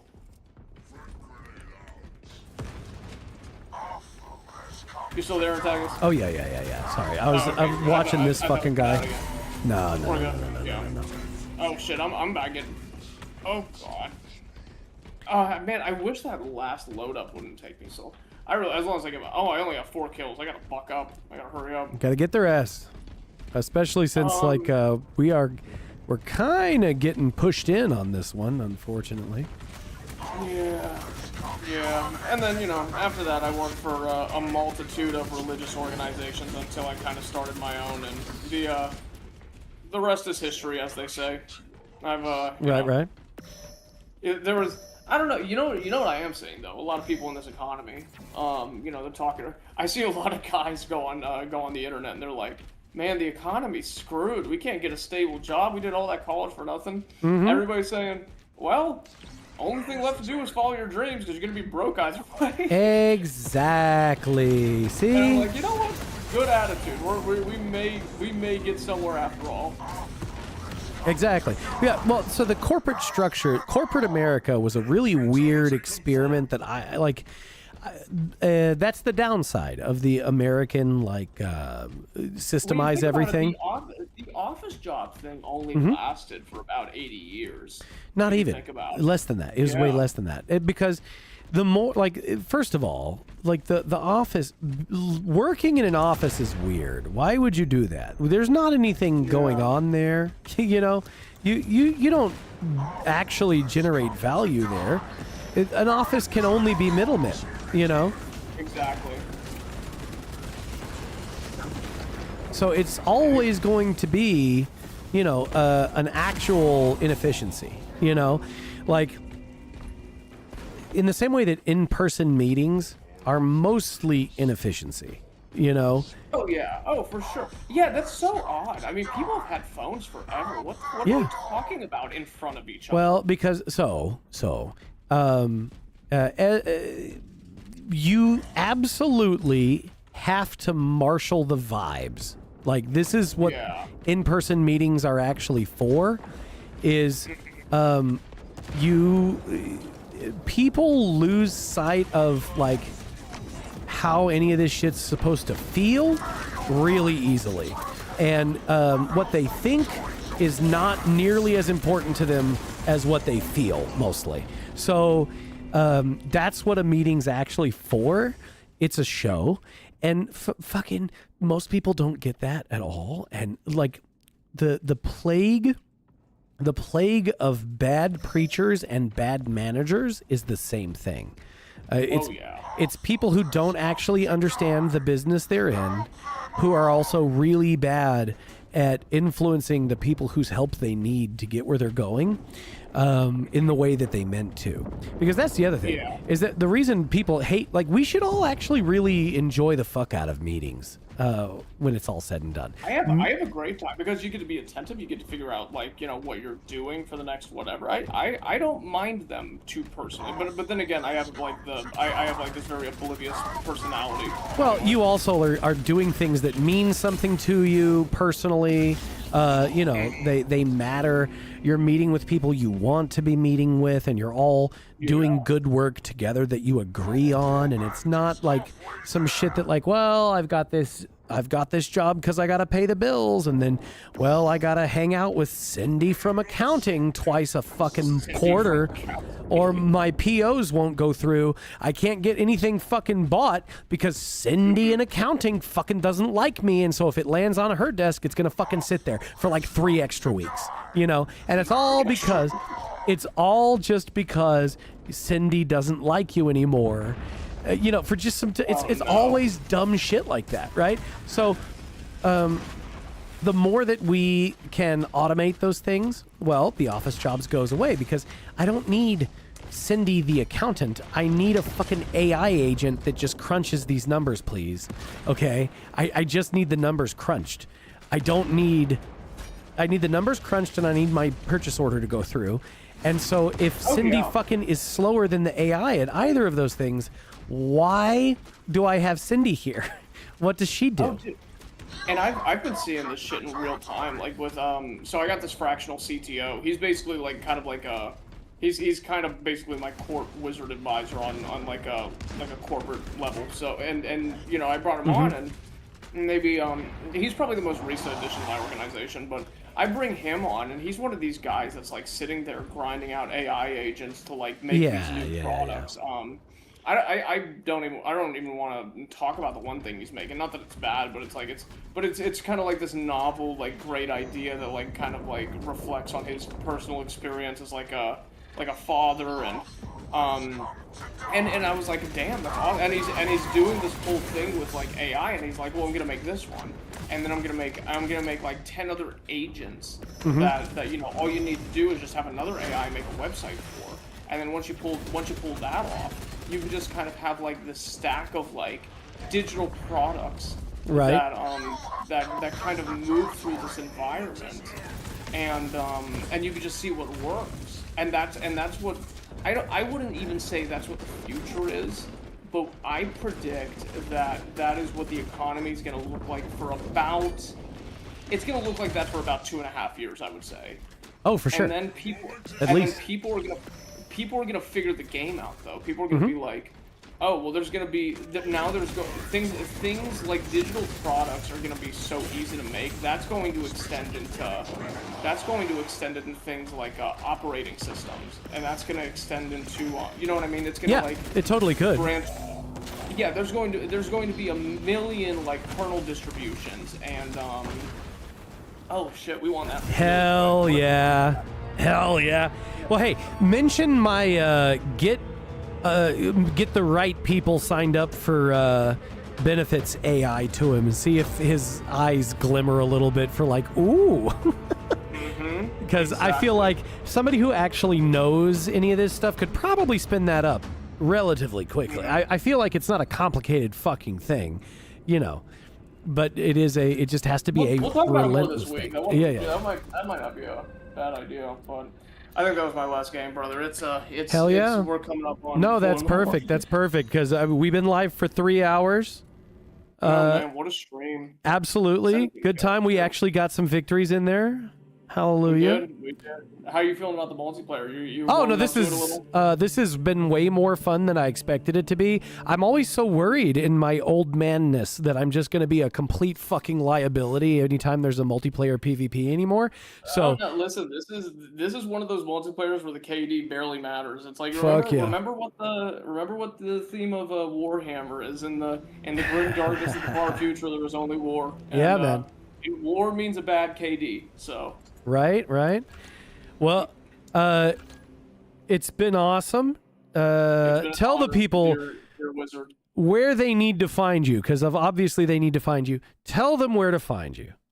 All right, everybody, before anything else, check out stplaunch.org. That is stplaunch.org. That is where we are launching our Christian publishing company. It is going to be books that have never been in the English language before from the ancient Greek theologians and philosophers, mostly medieval Greek theologians and philosophers, which is a very ignored area, but very, very rich in its wisdom, and I think you guys will like that. If you want some clothing, check out global-orthodoxy.com. That is where you are going to find my stupid little ideas for what I think looks like cool clothing. And if you want to explore the nonprofit organization a little bit, help some people out, check out some interviews, see ways that you can contribute to the good priests and bishops and monks that keep the oil running in the most ancient religious organization on earth, check out theorthochat.org, all one word, theorthochat.org, and hopefully I'll see you guys on one of those. And if you want to connect with me, my phone number and my face and name are all over everywhere, and I don't really have much to hide because I don't really do anything bad. I talk about some funny things, but I love everyone and I love all of you, so don't worry too much about that. So,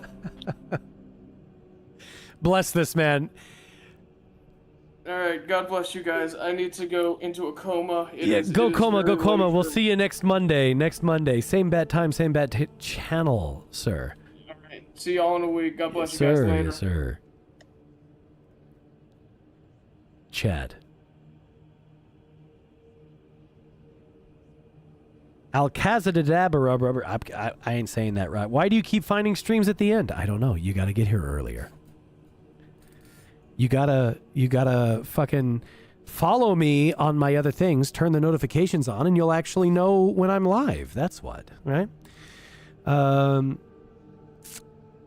Let me scroll back through chat a little bit because I know I was seeing y'all, but I have not yet mastered sliding a word in edgewise with OrthoChat. But I will. And I realized I need to set one of those like mute to Discord but not to stream buttons on my interface so that he can keep rocking and I can just acknowledge you and keep going.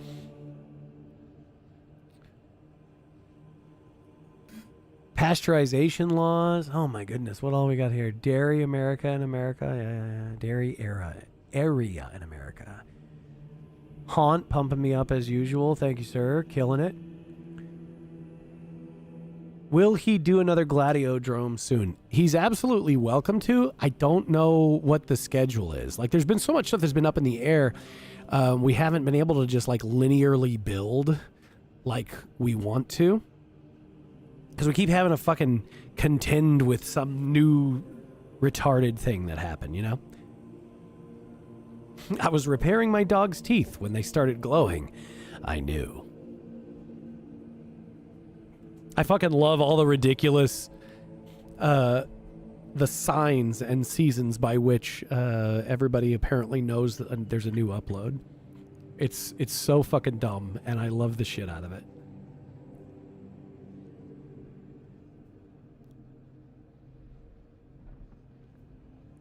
I think with the Patreon poppin', the schedule with Gladiodrome should settle in a little bit better. And with it settling in better, oh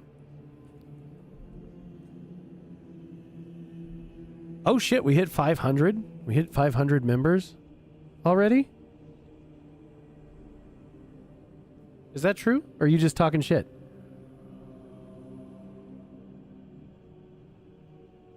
My wife called it one member early. We have 499 members on the Patreon right now. It's very cool. Very cool. Came to you in a dream. And yeah, man, of course, Catholics or Orthodox playing Space Marine is perfect. Yeah. No, that's the whole thing. Like, the whole gag was that, like, I know all the 40K lore, and he knows all the Orthodox lore. And together, we're gonna design a philosophy for the future. It's gonna be quite something. The path forward. The full moon one for Flesh's upload was actually real, though. Funny as shit. Yeah, he does pay attention to astrology for what he's done, and I probably should. I need an astrology AI that's actually good, right?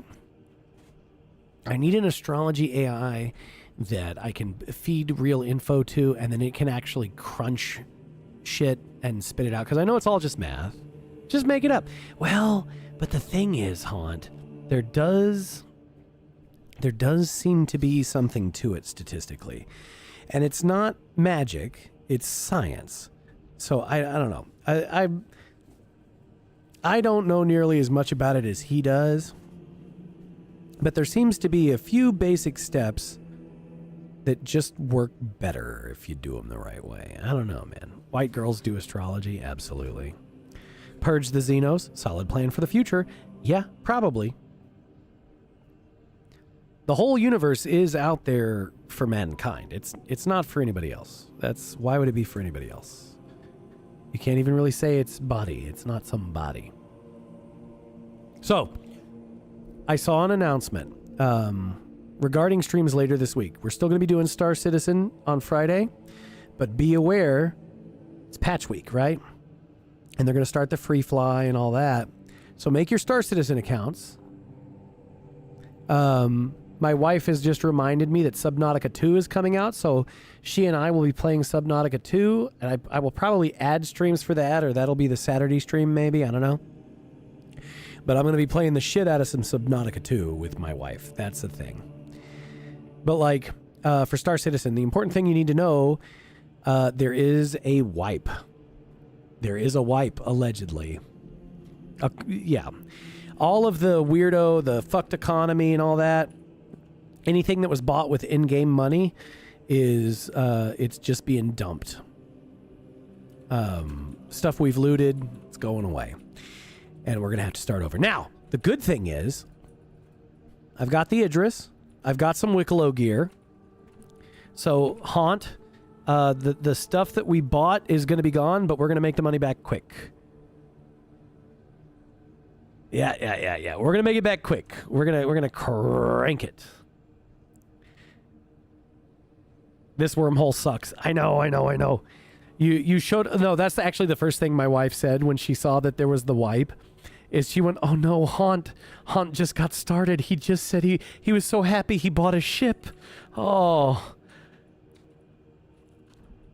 But it happened. And listen, the economy is completely out of whack in the game, and a wipe was needed. I just, luckily, the ship that I've got pledged and the Wicklow stuff, we still have like a serious fucking arsenal. You just bought a Cutlass Black and it's so fucking cool. Brother, we're going to have you in a Cutlass Black again here in a minute. Don't you worry. Don't you worry, because my fleet and my wife's fleet, we're good. So we're gonna crank cash. We're gonna get you a new Cutlass Black, quick, fast, in a hurry. We make money back real quick with the Idris. It is absolutely GG easy. We're good. We're in the gold. But this also means, for everybody else, go make your account now. Use my referral code. Make the account. In the new patch for free fly. You're not even going to have to pay anything because it's free fly, right? Come with us. We will crank out missions that you would not be able to otherwise do. Get that paper. Cuddy Black is a solid ship. All the OGs drive it. It's a good one. Priority is probably a Pisces Rescue. You're absolutely right. That's a good... And they're cheap. They're cheap as fuck. Free fly is in a few days. Use my code, use my link, make the account. Let's go, let's go, let's go. You run your own OS, dog. Ben.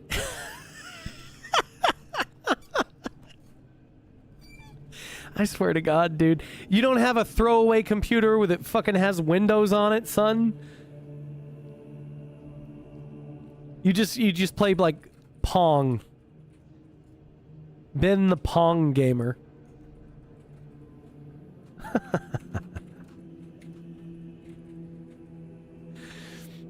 Have him play on the microwave. You have a throwaway laptop with Gen 2 Linux. I don't fucking know what that is. It sounds like a pain in the ass is what.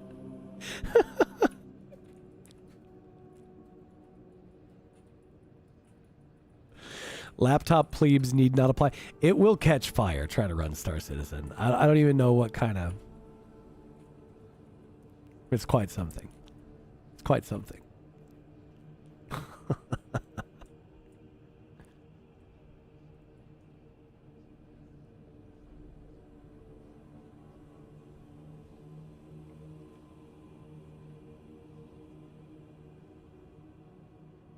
Right.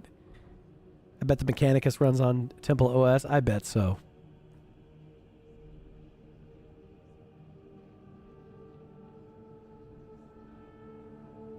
I don't know. Have your wild ass OS run a Windows virtual machine to run Star Citizen, and tell it you're in fucking orbit and come with us and we'll fuck some shit up. It's great.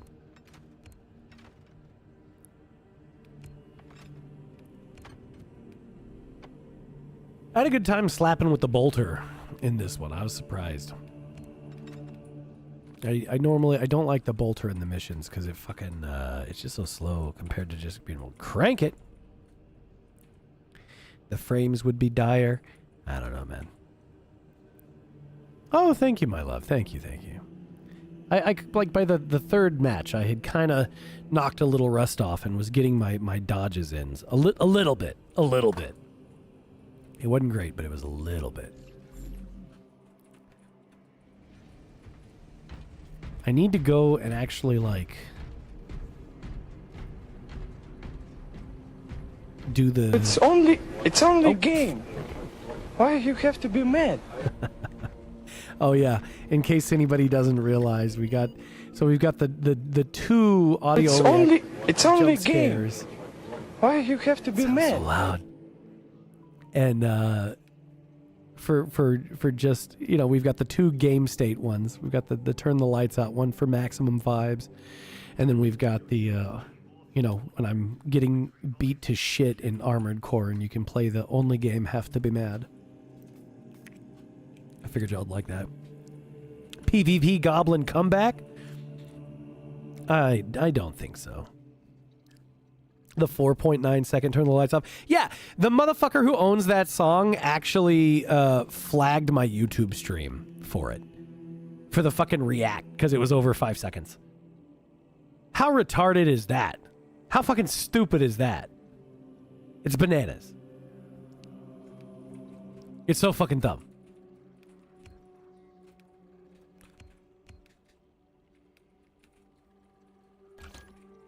Eternal War is a PvP game mode.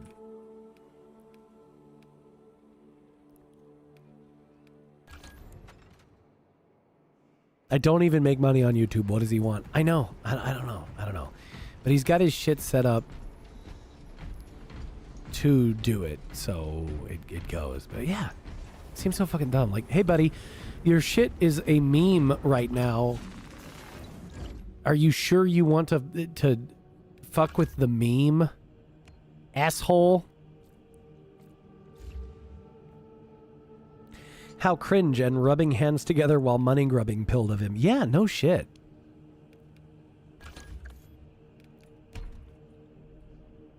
Like, when you are a meme, do not...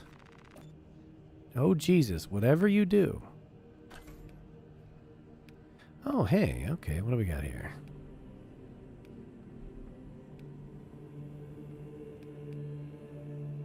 Oh, I see. Copyright trolling should be punishable by Chinese water torture. Yeah. Haunt. The sky butthole closes. Basically, you just, you gotta, when you pull up, you gotta activate the sky butthole, and as it's opening, turn your quantum drive off to let it finish opening all the way. Then turn it back on and go through the hole. You'll get much better results, I've found.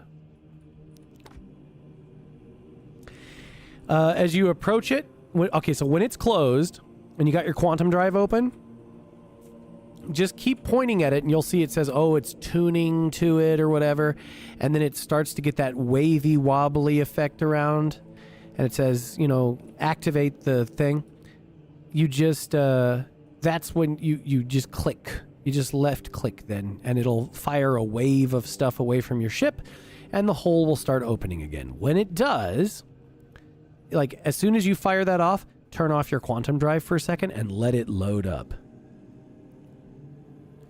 Once it load, Ben knows why the clenched hole sings. Terrifying. But yeah, once it opens up, turn your quantum drive back on. It'll drag you in and take you through. If it'll drag you in too early if you're not careful, and you just lose. It'll crash. It won't work right very often if you go too quick. Okay, if you've got your quantum drive open, I wonder if you're in something that doesn't have a jump drive. But you got to be like right at that last, the glowing blue pylons, the curved glowing blue pylons that should be to either side of you. It's the very last one that's got the thing.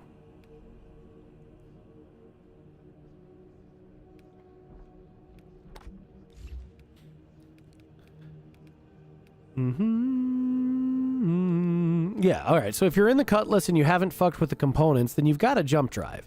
Make sure you're close enough, right? And you're in between the pylons. Like you see the thing that's got the... it looks like it should be pointing you towards where to go, and it shows the big hole. And like just inside the last ring, if you're pointed at where the wormhole is, it should say that it's like tuning or whatever.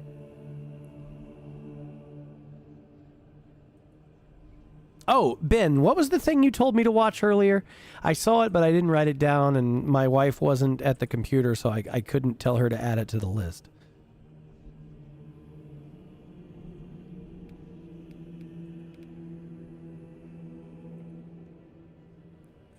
Ben, you must tell me. Ben, don't let me forget. A Trollg video. Okay. Industrial Revolution. Trollg. Something like that. The Industrial Revolution incident. Okay. Now I will take the time and I will add it to my notes.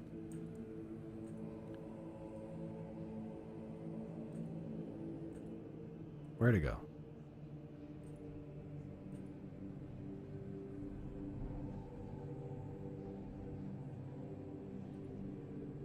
Okay.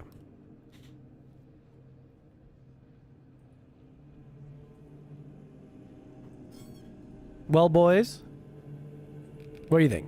Good stream. I liked it. I had a good time. Entertaining and moving. I do, in fact, dig. I think I'm going to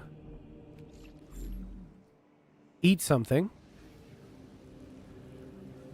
It's a little late for dinner, but fuck it. Short stream, normal size stream. This is a fucking 3.5 hour stream, my love. It's not a short stream. But I'm gonna harass everyone. Get on Star Citizen. Let's go. Now. Oh, everyone's favorite part of the evening. Where I try and find somebody to take everyone to here. What do we got? Where's the host thing? It says I can't host channel. Why not? What the fuck? I got viewers right now. What the hell? Do I not? Oh, no, it says only 3 viewers on Kick, but it says 5 over here. How come? I did do a 6-hour stream 2 days ago. Yes. That's why I'm out of extra. There's other stuff I gotta do in the house. All right, so we can't raid on Kick. You gotta have at least 5 people to raid on Kick. And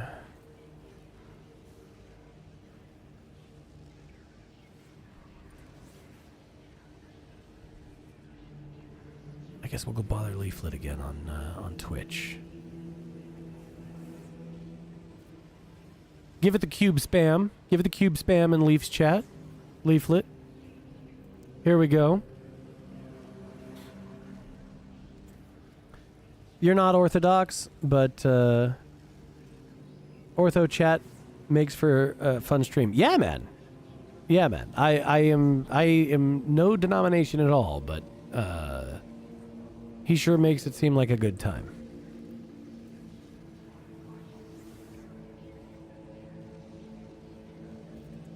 All right, fellas. Stream is over.